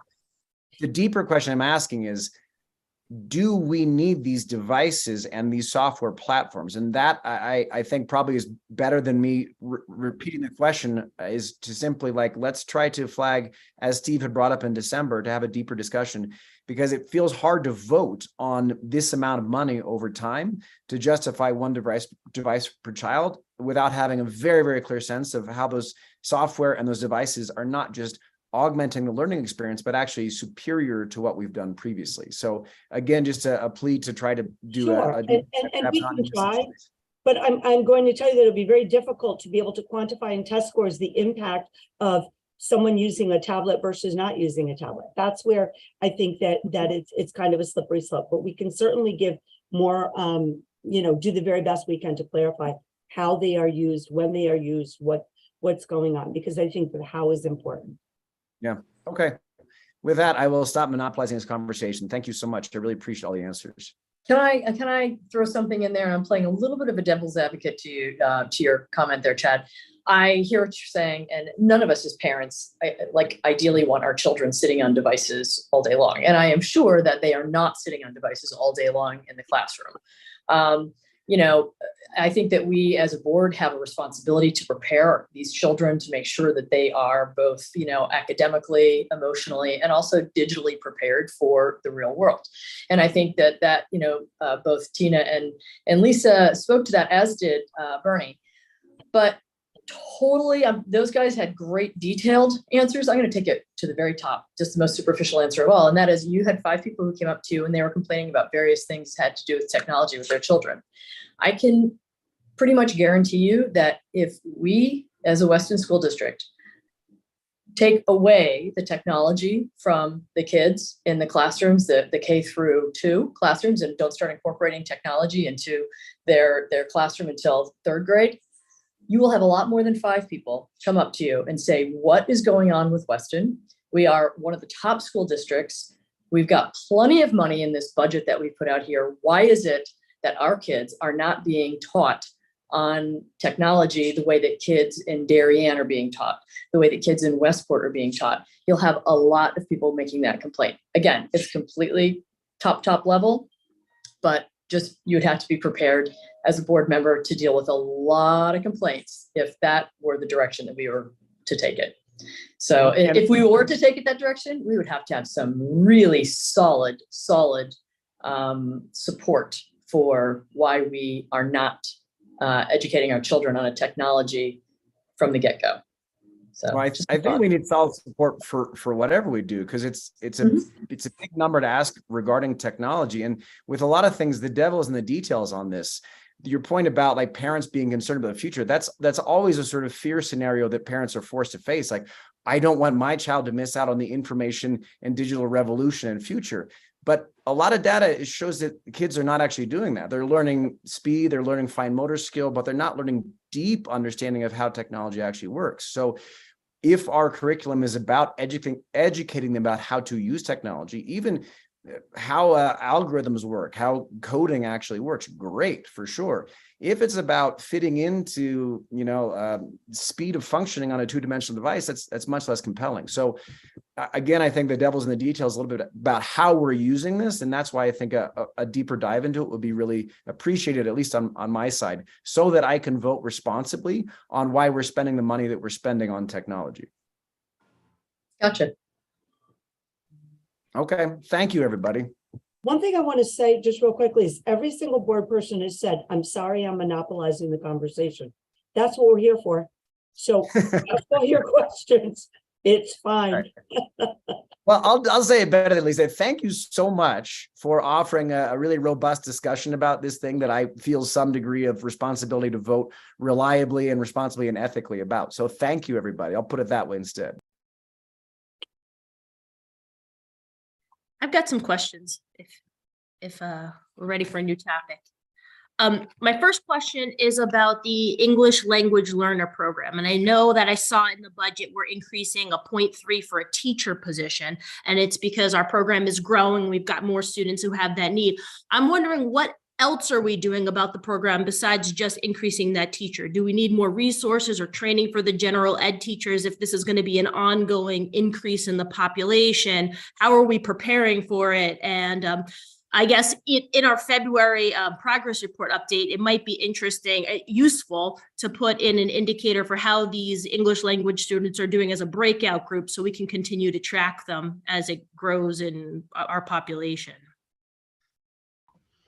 Yeah, that's a great question. So there is an increase proposed in the budget. We are seeing an increase in the number of students who receive support. Our ELL teacher, part of the reason we're talking about increasing support is so that our ELL teacher can have more interaction and connection with general education teachers, and to do some of that work around building capacity. Right now, we're really focused on the basics of meeting what the needs are, but there is a need to do more. We have a wider variety of languages, and we have a bigger number of students who require this support. So I see it as a combination of both, if we can allocate additional time to that person's schedule, if that makes sense. What languages are we seeing? Is it Spanish primarily, or other languages as well? Spanish, French. Yeah. Go ahead, Tracy, sorry. Yeah, Spanish, French, Portuguese.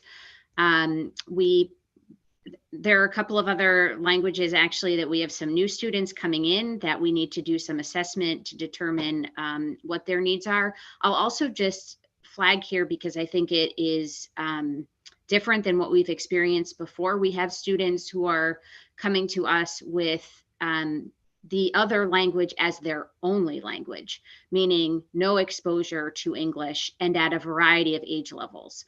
So in my experience, I've seen that not very frequently, but I've seen that, and I've primarily seen that at the elementary level. We are seeing more variety at the upper levels within our district, which gets at your question around kind of how are we supporting teachers and what is the instruction looking like for those students.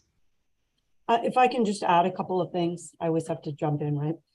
I can give you kind of to paint a little bit of a picture, because this is an area that I just find very interesting, because I used to teach ELL.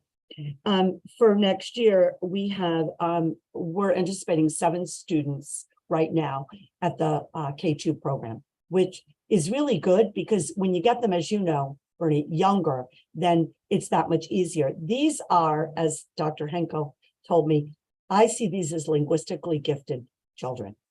They can speak 2 languages. But when you look at that K2 group, and most of them are Hispanic, one of the beauties of the American Reading Program, right, Tina, is that they also have bilingual resources if we ever needed to use some of that with them, because you're trying to get them to learn how to read. Read English, read, even if reading some Spanish would help, it would help. The challenge we have is when we get them at the high school, and I've kind of lived this firsthand. We have a couple of youngsters right now that are going to be in 11th grade next year. That is very difficult.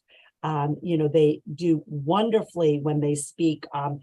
They're both Hispanic. I actually happened to stumble in on their presentation. They're in upper level Spanish classes, so they shine there and really feel good about themselves. But it's very difficult because their English is they can speak it, but as far as being able to read and comprehend text and all that. So I think when Tracy talks about having more time, that's important. Right now, one person delivers the entire program, Senora McConnell, and she literally goes up and down School Road. One of the things we also have to consider as we're looking at this, and it's kind of to David's point about when you say, if you increase or you move people around, what's the capacity? There are other people that can do this ELL program. I'm not saying that we're going to tap them to do it, but it's great to know that, for example, Mercedes Fernandez, the world language chair, she can teach ELL. There's someone else that can teach. Actually, our Chinese teacher can teach ELL. So we have some other capacity if we need to flex it out, because it's really hard for Shelley to be teaching Spanish at the intermediate school and then driving down the road to meet the needs of all of these kids. Again, you're losing instructional time, minutes, travel time, all that. So this is a win-win by increasing the staffing.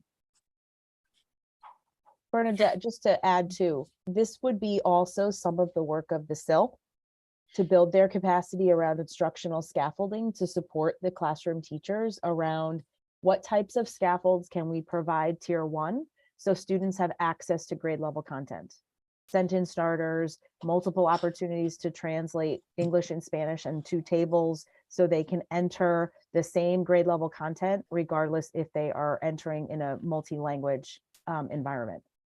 So this is another way that we would utilize our coaching, our SILs and our coaches to support teachers with small groups if there are students in the classroom and they need additional scaffolds. Hello.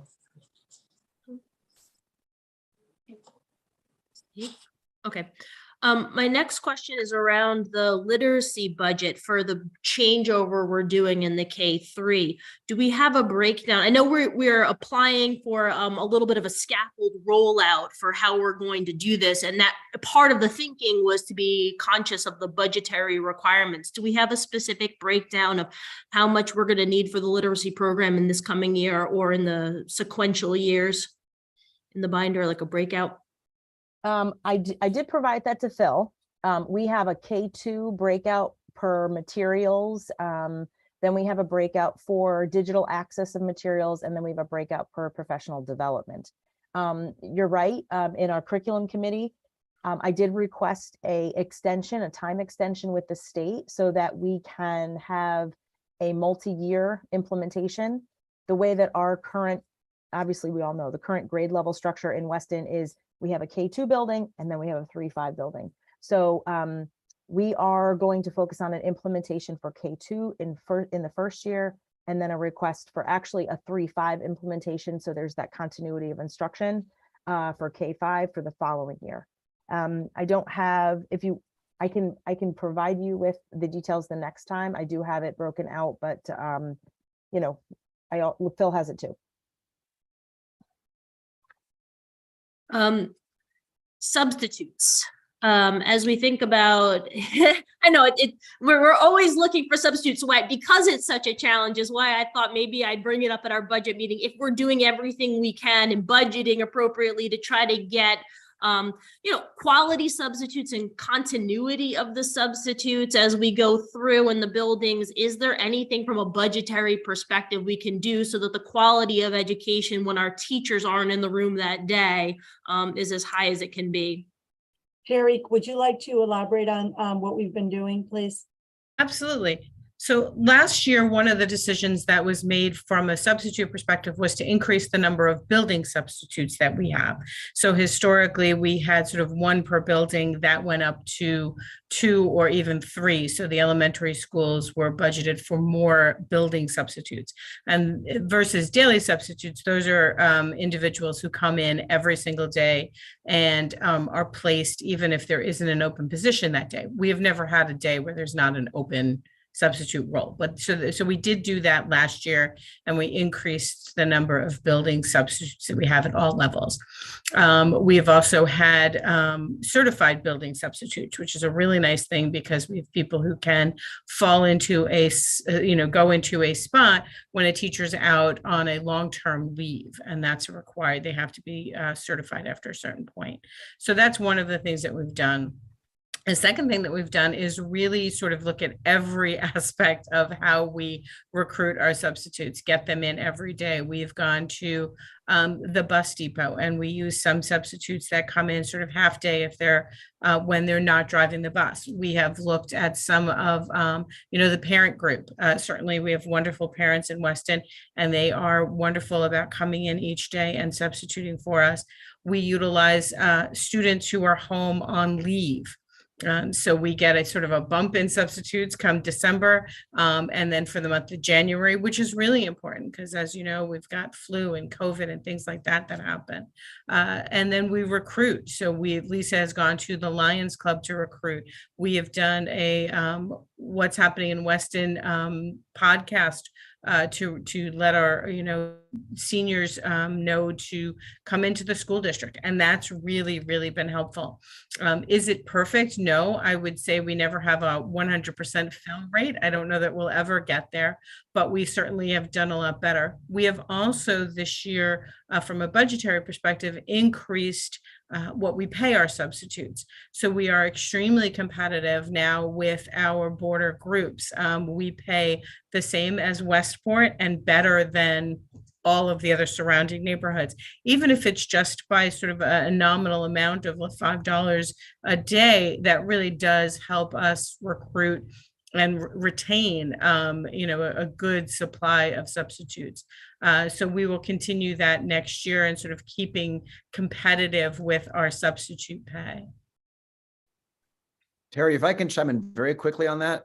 This is in the category of don't shoot the messenger, but I'm so glad to hear that because I actually had a teacher share with me that they thought that Weston could do better in terms of having the same pay as surrounding places. So the fact that that is the case, I think that message will probably spread like wildfire, but just firsthand account here, maybe not all the teachers actually know that yet. So you may want to do a little more broadcasting of that, if that is in fact recent good news.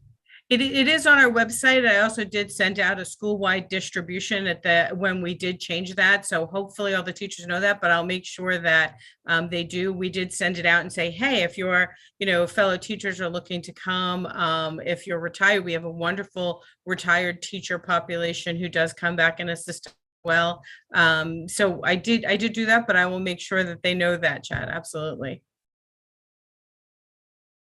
My next question is about, I think we talk about this every year, but about before and after school programming, childcare specifically for the younger grades. And as we move away from some of the ESSER grant money for pandemic recovery for the students that are still in need, is there any ability to put together programs for tutoring before and after school that might be tuition based from the parents in conjunction with what we can do at the school? Just some kind of way for the parents that are working for the younger grades to have, make sure they can get their kids care before and after school. And then for the older grades, if there's that need for extra help, if we're able to provide it. So I'll start and other people can jump in. So with regards to before school, no. After school, especially with the younger grades, this past summer, and I think Phil, you might be able to help me out with this, and I can get more clarification from Laura. The YMCA, Camp Mahakano, had reached out to me. I met with the woman about providing after school care. Where the bus comes and picks them up and takes them to Camp Mahakano, and then parents can, what's great about it is let's say you, because it's Weston Y, and I think people forget about that. So if you, let's say, your child was going to do, I don't know, karate or something there, he can still do it on the days that he has to do it, because they'll actually walk him over to the program, then bring him back. And there's an after school program. I know there was some difficulty at first with the bus, or that they lost the bus driver. Phil, can you elaborate on any of that? It's not a bus with us, it's with them. I don't know if he knows. No, in terms of the partnership still exists. I think they've resolved the issue with Yeah. transportation. But similar to what we've had, it's just the turnover for drivers.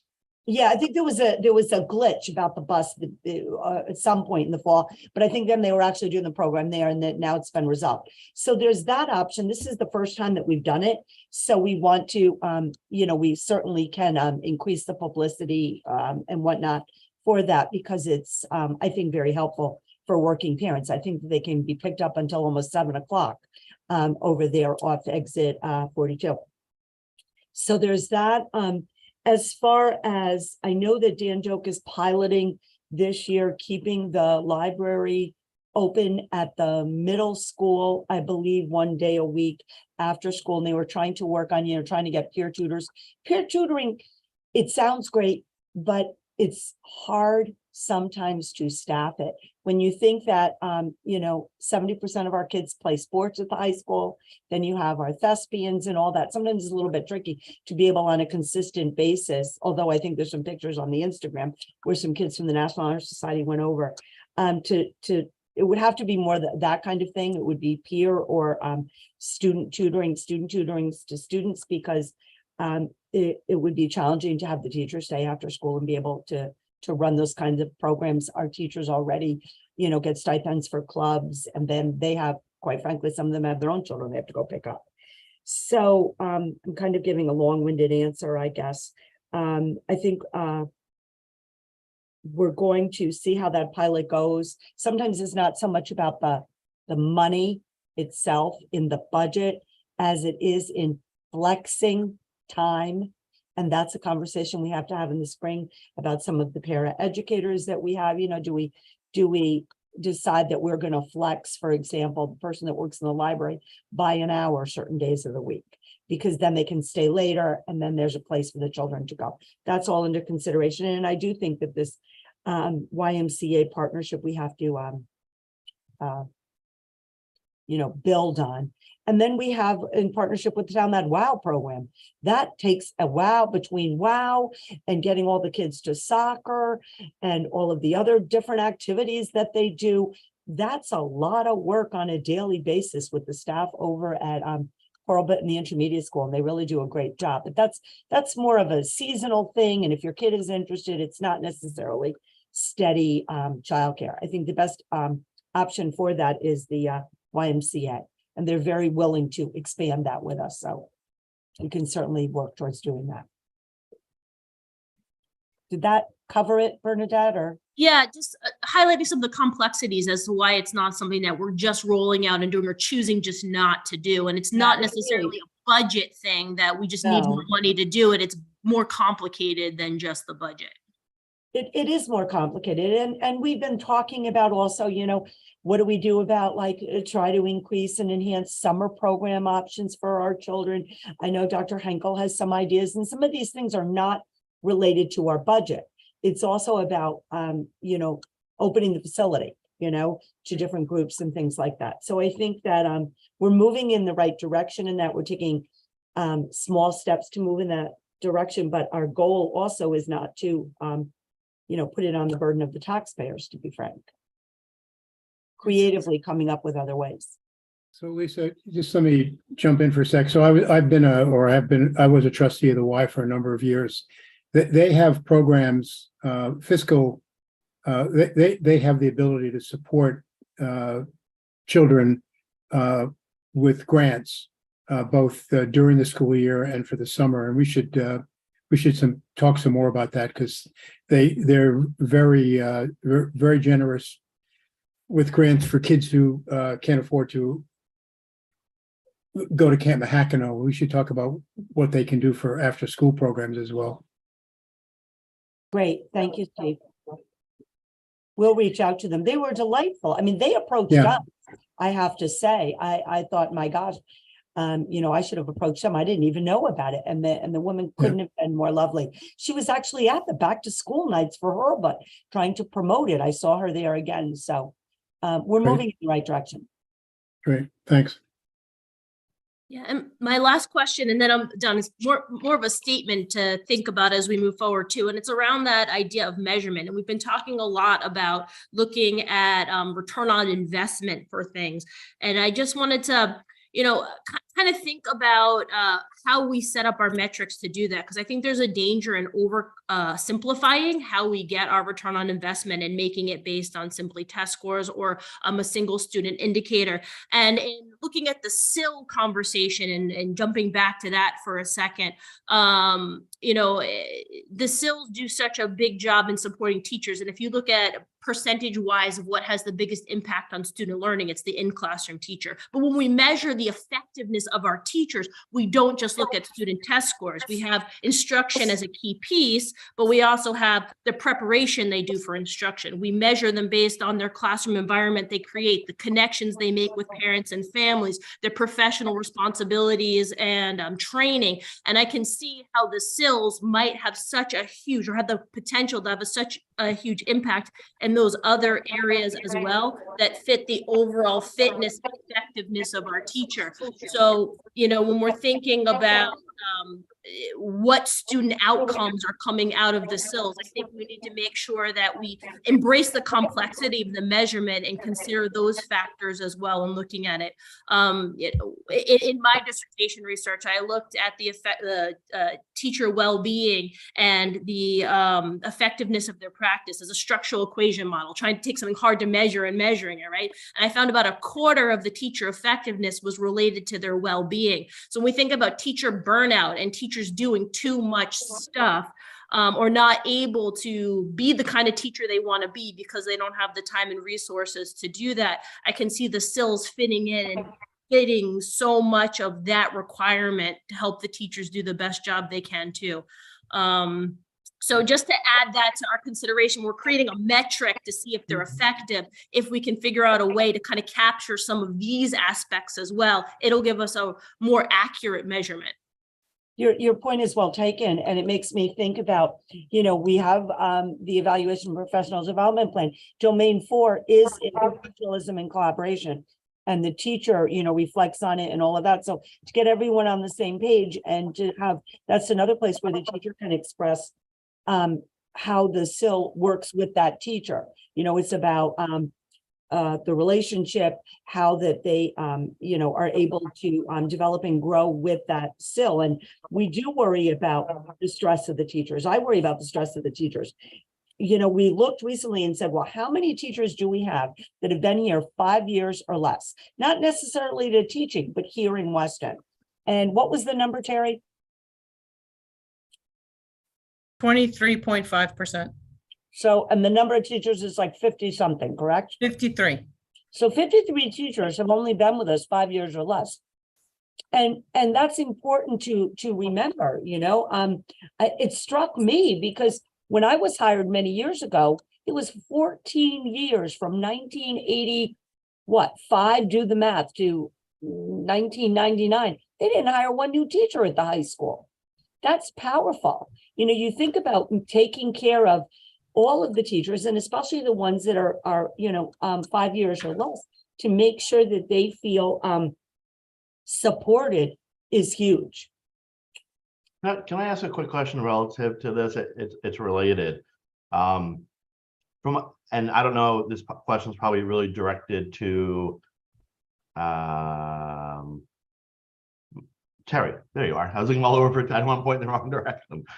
So I think what we're talking when we talk about SILs is the investment that we're making into our younger, newer teachers to make sure that they are successful in the district.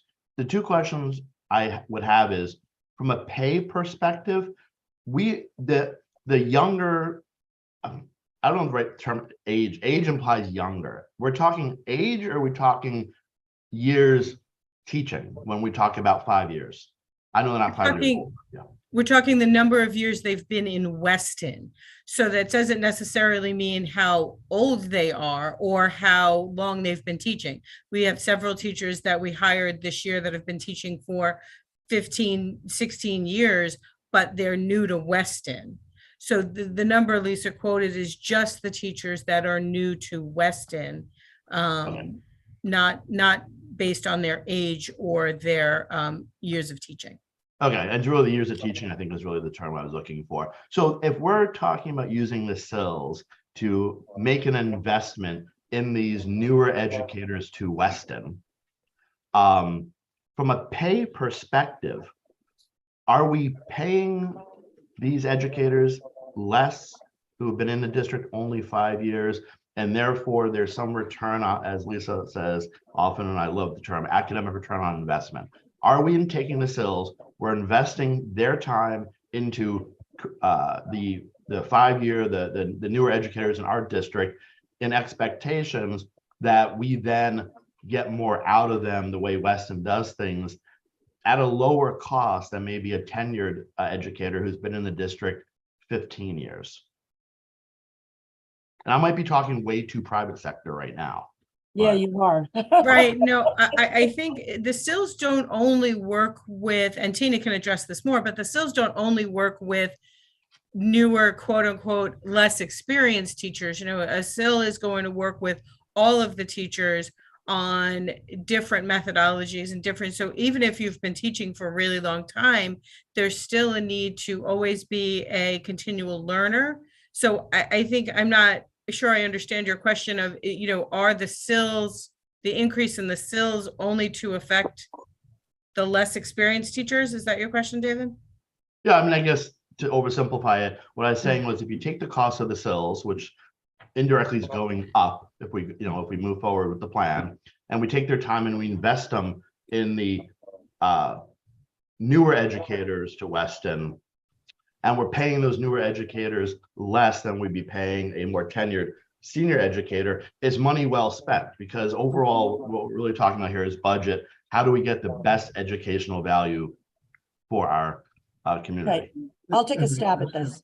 I think it has nothing to do necessarily. Look, we hire the very best possible people we can. Some come with more experience than others. It's about at scale improvement.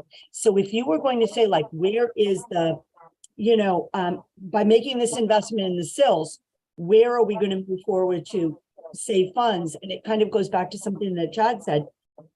What we really hope to be able to do is to decrease the regular ed intervention over time, because it can be handled more within the classroom by building the teacher's capacity.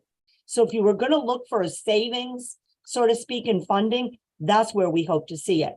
Tina, you want to add anything there?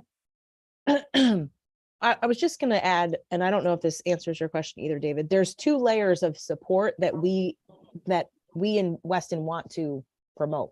One is the SIL model that supports all teachers, right? Regardless of age, regardless of background, regardless of experience, like all teachers, right? The other piece is if they're a new teacher to the profession, we in Weston have a different program that support and connect mentors to those individual teachers to provide specific coaching and support, in addition to what a SIL would do for all teachers. And that's a different state program that we work with our state liaisons and our RESCs, which is through the TEAM program. So there's a couple different layers of support if it's a new teacher to the profession, because they have additional requirements to complete their certification and maintain their certification, I should say, within their first few years of teaching.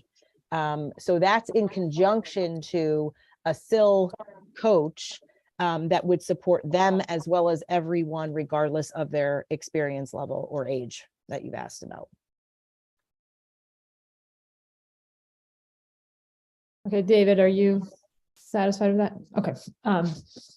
I just have a few questions as well. And I know we had aimed to keep today more high level and do more of the line item questioning in our later workshops when we have the entire leadership team here. So with that in mind, my first question was, I don't see the multi-year pro forma as we had last year that was on page 34 under the budget data and information tab. So, you know, I continue to believe that it's very helpful to try to project out where we can in analyzing this year's budget to project out 2, 3, 4, 5 years where we can. And there are certainly some expenditures that we know and some that we can estimate. So I find that very helpful. I don't know about other board members, but I would respectfully request that if it isn't elsewhere in the budget and I missed it. Next, regarding the capital budget, I also think it would be helpful to have, I was trying to compare the capital budget to last year's capital budget. And, there are some things that have been moved up. There are some things that are delayed. There are a couple of things that are missing: fire panels, East House, HVAC. I know Mike's not on the call and he's probably the person to ask about this. But I thought it might be useful to have a document that compares our 3-year capital budget from last year to what we have in our budget binder for this year, just so that we can track and see, if things had to be moved up or delayed and why that's the case, or if we had to allocate, on an emergency basis or something that needed to be done more quickly. That would help me in my analysis. So Melissa, just to confirm, so what you're saying is that for last year, what we planned for 24 to see, Yes. Okay. I did like how you kept the color coding the same. That was helpful. So that each year I could look and see what was green, what was orange. But yeah, things like the fire panels were there and now they're not there. And I'm sure there's a logical reason for it. I think it's important to just make sure we're tracking all these things and understand how we're prioritizing and allocating the capital budget. Yeah, understood. There actually is a very valid reason why the fire panel is not included, but we just put something in totality just so you have a complete analysis. Yeah, that'd be great. Or, if Mike can speak to it, on our next budget workshop, whichever works better for the team. Sure. Okay, thanks, Phil. All right. Also, we've spoken a lot this morning about how to measure the success of our potential expenditures regarding the sills and other things. So, given the expenditures and reallocations from last year's budget and the implications going forward in this year's budget, I'd like to discuss, and again, today may not be the time because we don't have Megan and Dan with us, but I'd like to at least bring forward the discussion of how we measure the success of some of these key programs, like the alternate pathways at the high school, the academic workshop at the middle school. It would just be nice to see how those programs are doing, so that it affects our staffing going forward and it affects our expenditures going forward. So Sure. maybe we can flag that, or if someone can speak generally to it now, or we can, Yeah, I can speak generally to it now, and then we can give you some more concrete things. Melissa, when we look at alternate pathways and whether it's a success or not, we look at things like, the attendance of the students in the program, credits earned is a big thing with graduation. Are they earning credits? How are they doing academically? And that was one of the reasons why we created the program. So we can certainly get you data on that. With the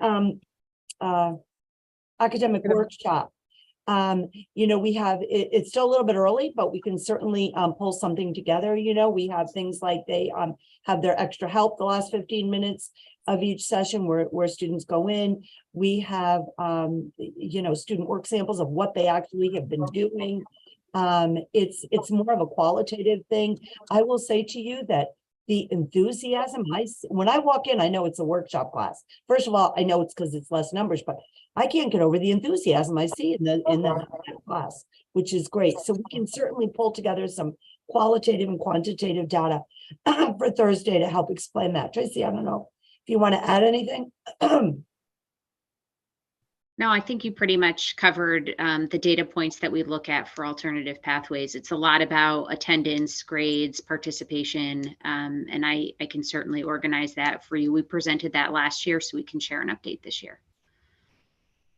Great, thank you. Okay, I think that would be really helpful. Lastly, I just wanted to make sure we leave time to discuss, and again, it may not be today, but I'll flag it. The sustainability initiatives in the budget. I just want to make sure that we're allocating appropriate funds for initial outlays, because there are, I know Steve and I have attended some meetings with some district leaders in other districts, and where you can go with sustainability is very exciting in terms of how quickly you can approach cost neutral and savings in some of these initiatives, rather quickly. And even if savings isn't the single motivating factor in why we would have sustainability, obviously this is an important part of our district goals. And we have a curricular component to it. So there's many reasons why I think it's important this year for our district. But I think we should just leave some time for a discussion there to make sure that what we're allocating relates to things that we can do in the district. Sure. I mean, I can briefly say, and Phil can jump in. We have reached out to Wilton because they do the. Can everybody hear me? We're reaching out to Wilton to see their program because they do composting very successfully, and so we have a placeholder in there for under the refuse and all that. The other thing is where else you can find it is in instructional supplies and science. For example, that's the sustainability course. You see stipends for the green teams, but I think that we can also give an overview. I think it's helpful to see like what's been done just based there's some data that we can give. I know this month Hurlbut shut off the lights. That's the big theme, which it sounds small, but when you think that we're increasing electrical by $300,000 to have these little kindergartners with their signs about shutting off the lights, I think all those things are important. So we'll continue to partner with our sustainability efforts with the town. I know, shout out to Barbara Gross, who has taken over the intermediate school cafeteria and is trying to make sure all of those bottles get recycled for the booster. So there's a lot of different things that are going on, and we have to kind of start looking at doing it more at scale, I guess I would say. And there are funds to address that, but we can report out on that on Thursday, give a little bit more specifics. Great, thank you. I think that's all I have for this morning. If anyone else has questions. Great. I just have, Phil, this is directed to you. Just a question, and we can talk about it at subsequent meetings. So we're halfway through the current fiscal year. And we know energy costs are going up and other expenses are going up as a result of inflation. I just want to make sure that we've captured what we believe we're going to need, in the upcoming fiscal year, like you described, distribution, electrical distribution, Eversources. That number, at least publicly, looks like it's up 50% for the general populace. Maybe an idea of what that number would relate to if we're projecting whatever our distribution costs are for our utility expenses. Yeah, I think I mentioned to you before, when we get our second round of the invoices for January, I may have to up whatever estimate. I think I had maybe a 10% increase on the distribution side, but it seems as if it's going to be significantly more than that. So we may need to add additional costs just to cover the distribution side.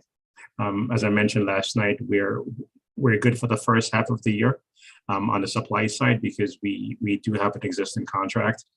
The problem is it becomes problematic for the second year, but we did have an increase factored in for the second half of the year on the KWH on the supply side. So there may be an upward revision on the utility side, but I have to wait until hopefully by the time we get to a vote, we should have better numbers. Okay, that's great. Almost everything I was going to ask has already been asked, but I guess that's the beauty of being the last person. Are there other questions that anyone has? I have two, and they'll lead us into our discussions next week. Great, thanks, Peter. I got kind of my nuts and bolts question, right? And I'm referring to page 85 of the budget book. This is sort of the crux of the budgeting issue. And I look at the top line, and we have a slight decrease in enrollment, 1%. Did this math right? Excellent. One would anticipate 1% drop in certified staff, right? Is there a linear relationship? So instead of 128.1, we should have 126.6 staff members. We all know it doesn't work that way, right? It's not a linear curve. It doesn't go through the origin it's a complex curve with all sorts of bends and things because of the nature of education.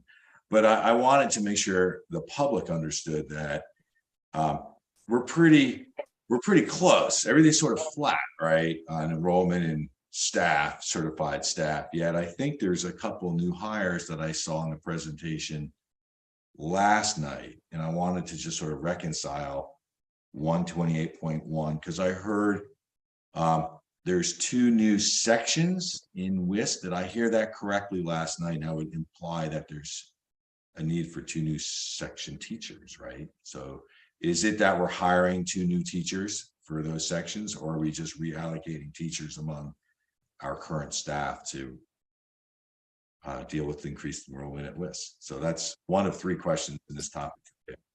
We need 2 new sections, which would mean 2 new teachers at the intermediate school. So next year, and I'm talking overall districts, and then maybe Phil wants to jump in with some of the specifics. It gets a little bit tricky sometimes with staffing when you're talking about certified versus non-certified. But the thing is like, for example, we met with the preschool teachers. I didn't, but Terry and Laura Katis met with them yesterday. We have 1 section less of preschool next year. We hired 2 amazing preschool teachers. So that's kind of the beauty of the pre-K-5 program, where if you need 2 sections more at WIS, and Hurlbut is pretty much the same K2, but we have a decrease of a preschool, then a preschool teacher can teach kindergarten, and then you kind of move people around to offset it, I guess. But so we need 2 there. We're losing 1. Phil, I don't know if you want to speak a little bit more to the specifics in the chart. No, I think just to answer the first question is that at the WIS, will we need 2 additional teachers? Yes. We do have a budget that does increase for 2 additional teachers. In terms of ultimately how that will play out, we probably will have to wait for the spring to kind of wait out of this. But yeah, there's a plan for increase in 2 additional teachers.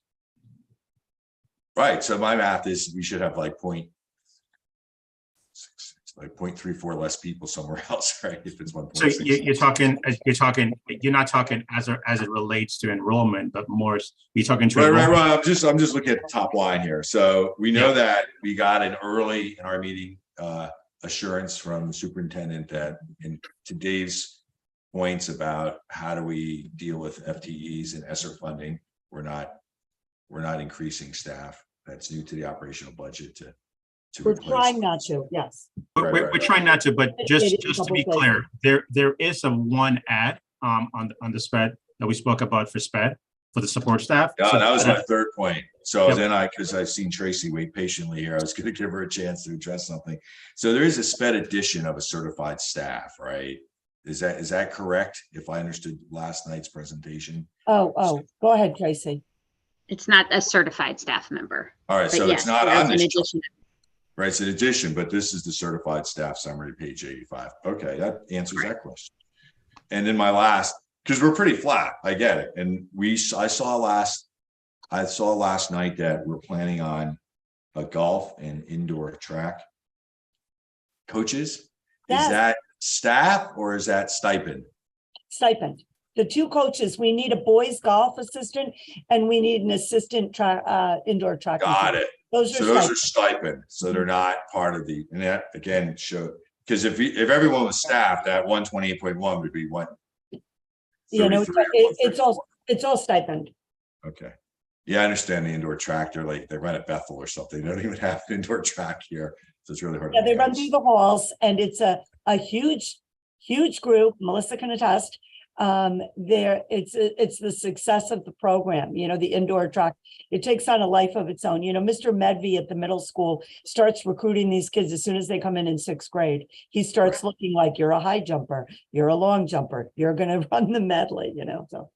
Well, it's a continuation of other sports they participate in the fall and the spring. So, and that stipend number is buried in some page here, Phil, to see what the number is exactly. Yeah, hold on 1 second. So that's object code 1139. I have it. So if you look, hold on 1 second. So that's on page 137. All right. And there's some details associated with that on the subsequent pages. So 137 to 139 would cover all the details related to stipends. Right. Well, thank you. That was my first set of questions. I think it would be remiss if I didn't look at page 85 and look at the relationship between enrollment and certified staff. The second, I want to circle back to also something we started earlier, which was the capital budget. And I'll take two stabs at this. The first is, you know, we got a huge shopping list from Tecton, right? And I think the public would go, that's a lot of things to fix. Shouldn't that be in a capital budget? So I wanted to address why it isn't. It's not meant to put you on the spot, but it kind of does. But it is, here's a huge shopping list of stuff that we could fix. Like, why is that on the capital budget? Why is it left off? What's the rationale? Steve, do you want to go first? So let me try to address that. So Tecton had a long list of items that they're seeing that are at the end of their useful life, right? And we have done, I would say, a very good job the past 2 years of addressing a lot of those issues that we deem to be able to fix right now. So the largest scope in terms of why they're not a part of the capital budget is because we have to first make a decision into what direction we're going to go. Right. So until we make a decision into what direction we're going to go, we can't include those items. Because, for example, if we decide to let's do something at the middle school, something mechanical at the middle school, and then we do it on a wing that's going to be demolished, it's a waste of money.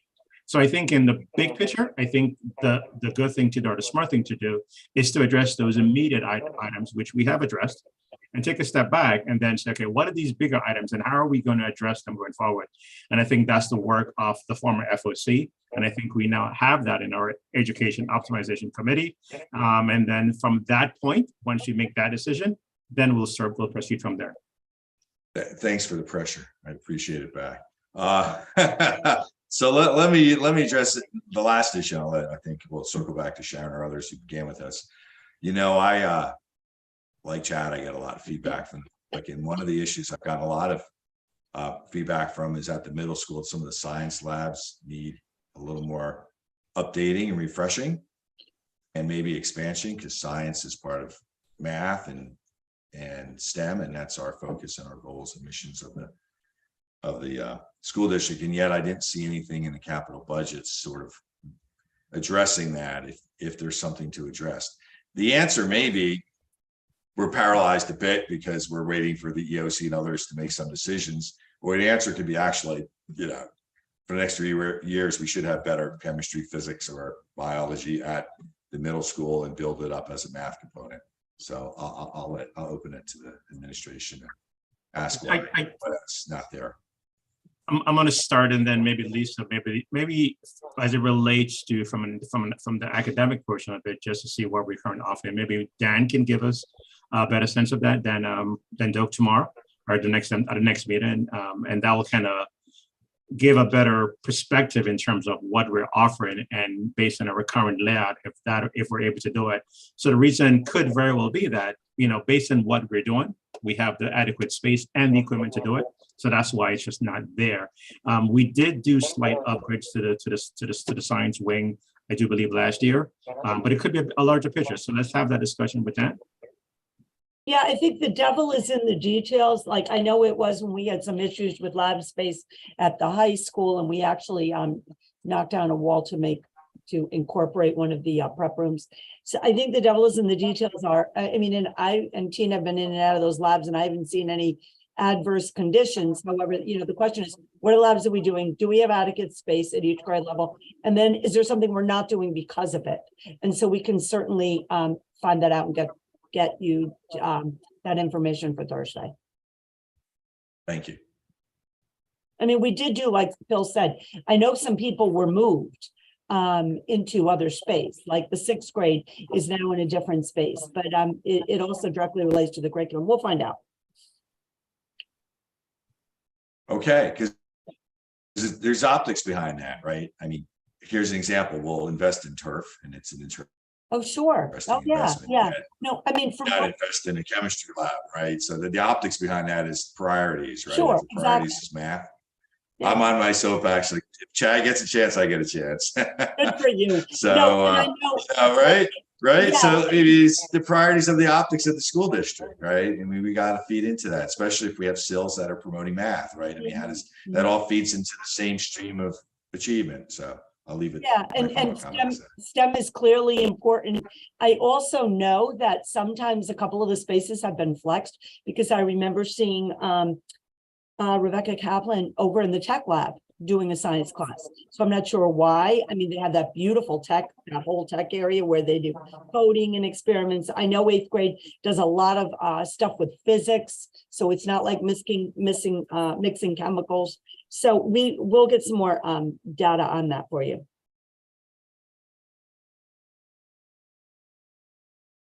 Do we have any additional questions, comments?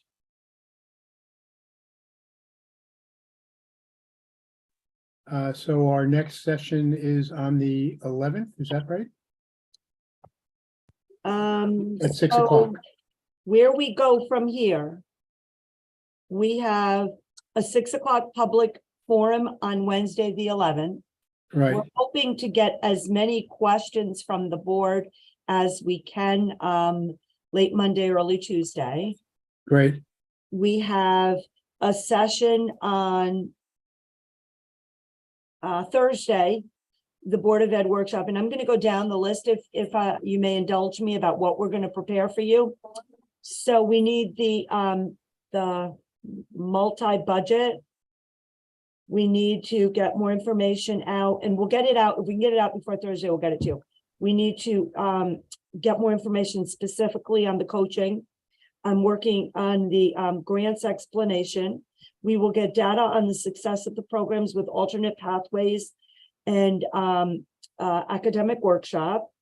We're going to do a summary of the green sustainability components that we are, sort of a state of, if you will.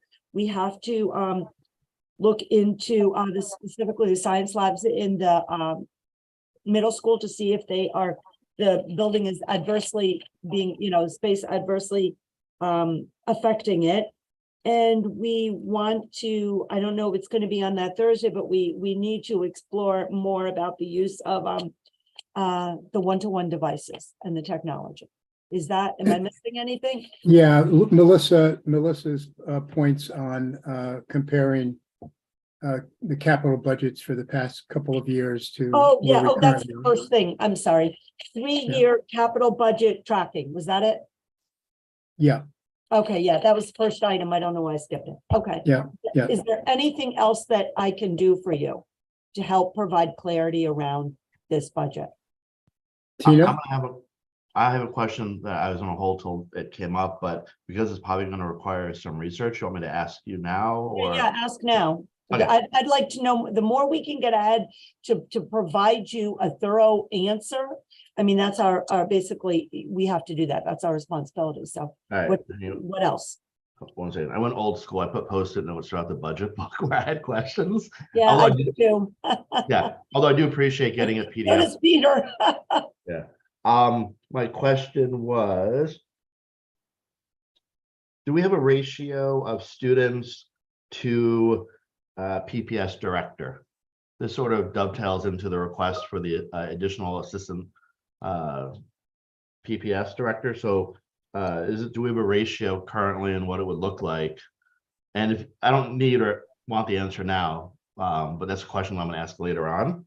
Okay, so you would like some more information specifically on when you look at roles and responsibilities of these 3 assistant directors, as well as sort of the quantitative number of students that it would involve, Yes. is what I'm hearing. Okay, Yeah. so we can get that. And one other related question is for pre-K. Do we have any numbers typically with the how many paras are typically in the classroom? I know with pre-K for the identified need students, some of them may have paras. So I was just curious if we know typically, or even if Tracy knows in anticipation of, and it's probably too early for next year, but the question really is, in a pre-K classroom, there's going to be the primary educator. Typically, how many paras are in there? Typically 1 or 2. And that would of course be dependent on the needs of the identified students. So whether they need a full-time para, part-time. Okay, so typically 1 or 2. Correct. There is often 1 paraeducator. That's kind of the standard, but there are occasions where we sometimes need 2 paraeducators in a classroom, either as a one-on-one. And obviously, if we had multiple students who needed a one-on-one, that would be a consideration. But sometimes there's an additional para just because of the needs of the group as a whole. Okay, so would there be, I might be able to just write this down now, there's typically 1 standard educator in the classroom and typically 1 para, sometimes 2 paras. I know the paras are dependent on the needs of the student, but generally speaking, 1 educator, 1 para. Yeah, there is 1 certified teacher in each of those classrooms. That teacher has certification for both general education and special education. It's a unique certification that we need for preschool. And then yes, 1 para and sometimes 2. Okay, and is that para ever allowed to assist non-identified students in the classroom? Oh, yes, all the time. And not just in preschool. So our paraeducators district-wide are in classrooms. Students see them as a resource. They ask questions. Yes, of course. All right. So then, yeah, the only question I have is the ratio for next time we talk. Sure. And if I can just direct you on page 242, there's some grant information about reoccurring grants from IDEA. And that also speaks to portions of the preschool that are paid for by the federal grants. Might be helpful. We'll work on the ratios for you. Thank you. Any other, anything else that we can work to provide you? Tina? I just wanted to, because I was taking notes every time somebody kind of requested and things for us to follow up on too. Was it David or Peter that asked in the beginning about wanting a summary of just the staffing that we would need as a new request for like a summary of new staff requesting for the general operating? I think it was me, then Peter, I think, Okay. asked kind of the same type of clarifying question. Was that in the list, Lisa, that you stated already? I understood that to be the relationship with the grants. Is that wrong? The ESSER grants going away and how that is offset on the staffing. You're correct, Lisa. Okay. Okay, yeah, we have that. I'm just want to make sure we didn't miss anything. Anything else? If anyone thinks of anything else, like, oh gosh, wish I told you that, you can certainly feel free to email us, but we're not going to get into a back and forth. That wouldn't be appropriate. But if you this would also help me, kind of thing. And I know, Steve and Melissa, you're going to work on getting questions. Is that correct? Yes. Yeah. I'll speak to Melissa. Yes. And as it relates to the multi-year budget, I won't guarantee that we'll have it for prior to the next meeting, but sometime before we actually finish up, these guys will definitely have it. So our goal then, in summary, is Thursday is the next meeting, and we will try to get you the materials that you're looking for on Wednesday. Within reason, as many as we can, if not sooner, because a couple of them are already in the works. So we'll work on those documents, okay? Great, thanks, Lisa. Thanks, everybody. Can I ask for a clarification? Steve, with the public forum, okay, it says there's going to be an open forum for parents in the community to share comments and ask questions regarding the requested budget. I know we've increased this, correct, Melissa? That last year we had 1, now we're having 2. That's correct? That's my understanding. And this first one will be Zoom, correct? That's correct. Okay. I think that, isn't it, last year we had 1, but we had a second one potentially scheduled, and it was like on a to be, like, decided if it was a TBD. Right. So we don't necessarily, we're not 100% on we're having not that 100. second one, correct? No, as needed. Right. Okay. Anything else, Lisa, Tina, Tracy? Great. We then need a motion to adjourn. I so move. Sorry, guys, I gotta get out there. You absolutely have to get out there. Do we have a second? I'll second for Sharon. Thank you, All those- David. All those in favor? Aye. Aye. Aye. Opposed? Aye. Thank you very much. Thank you, everyone. Thanks, Dan, for your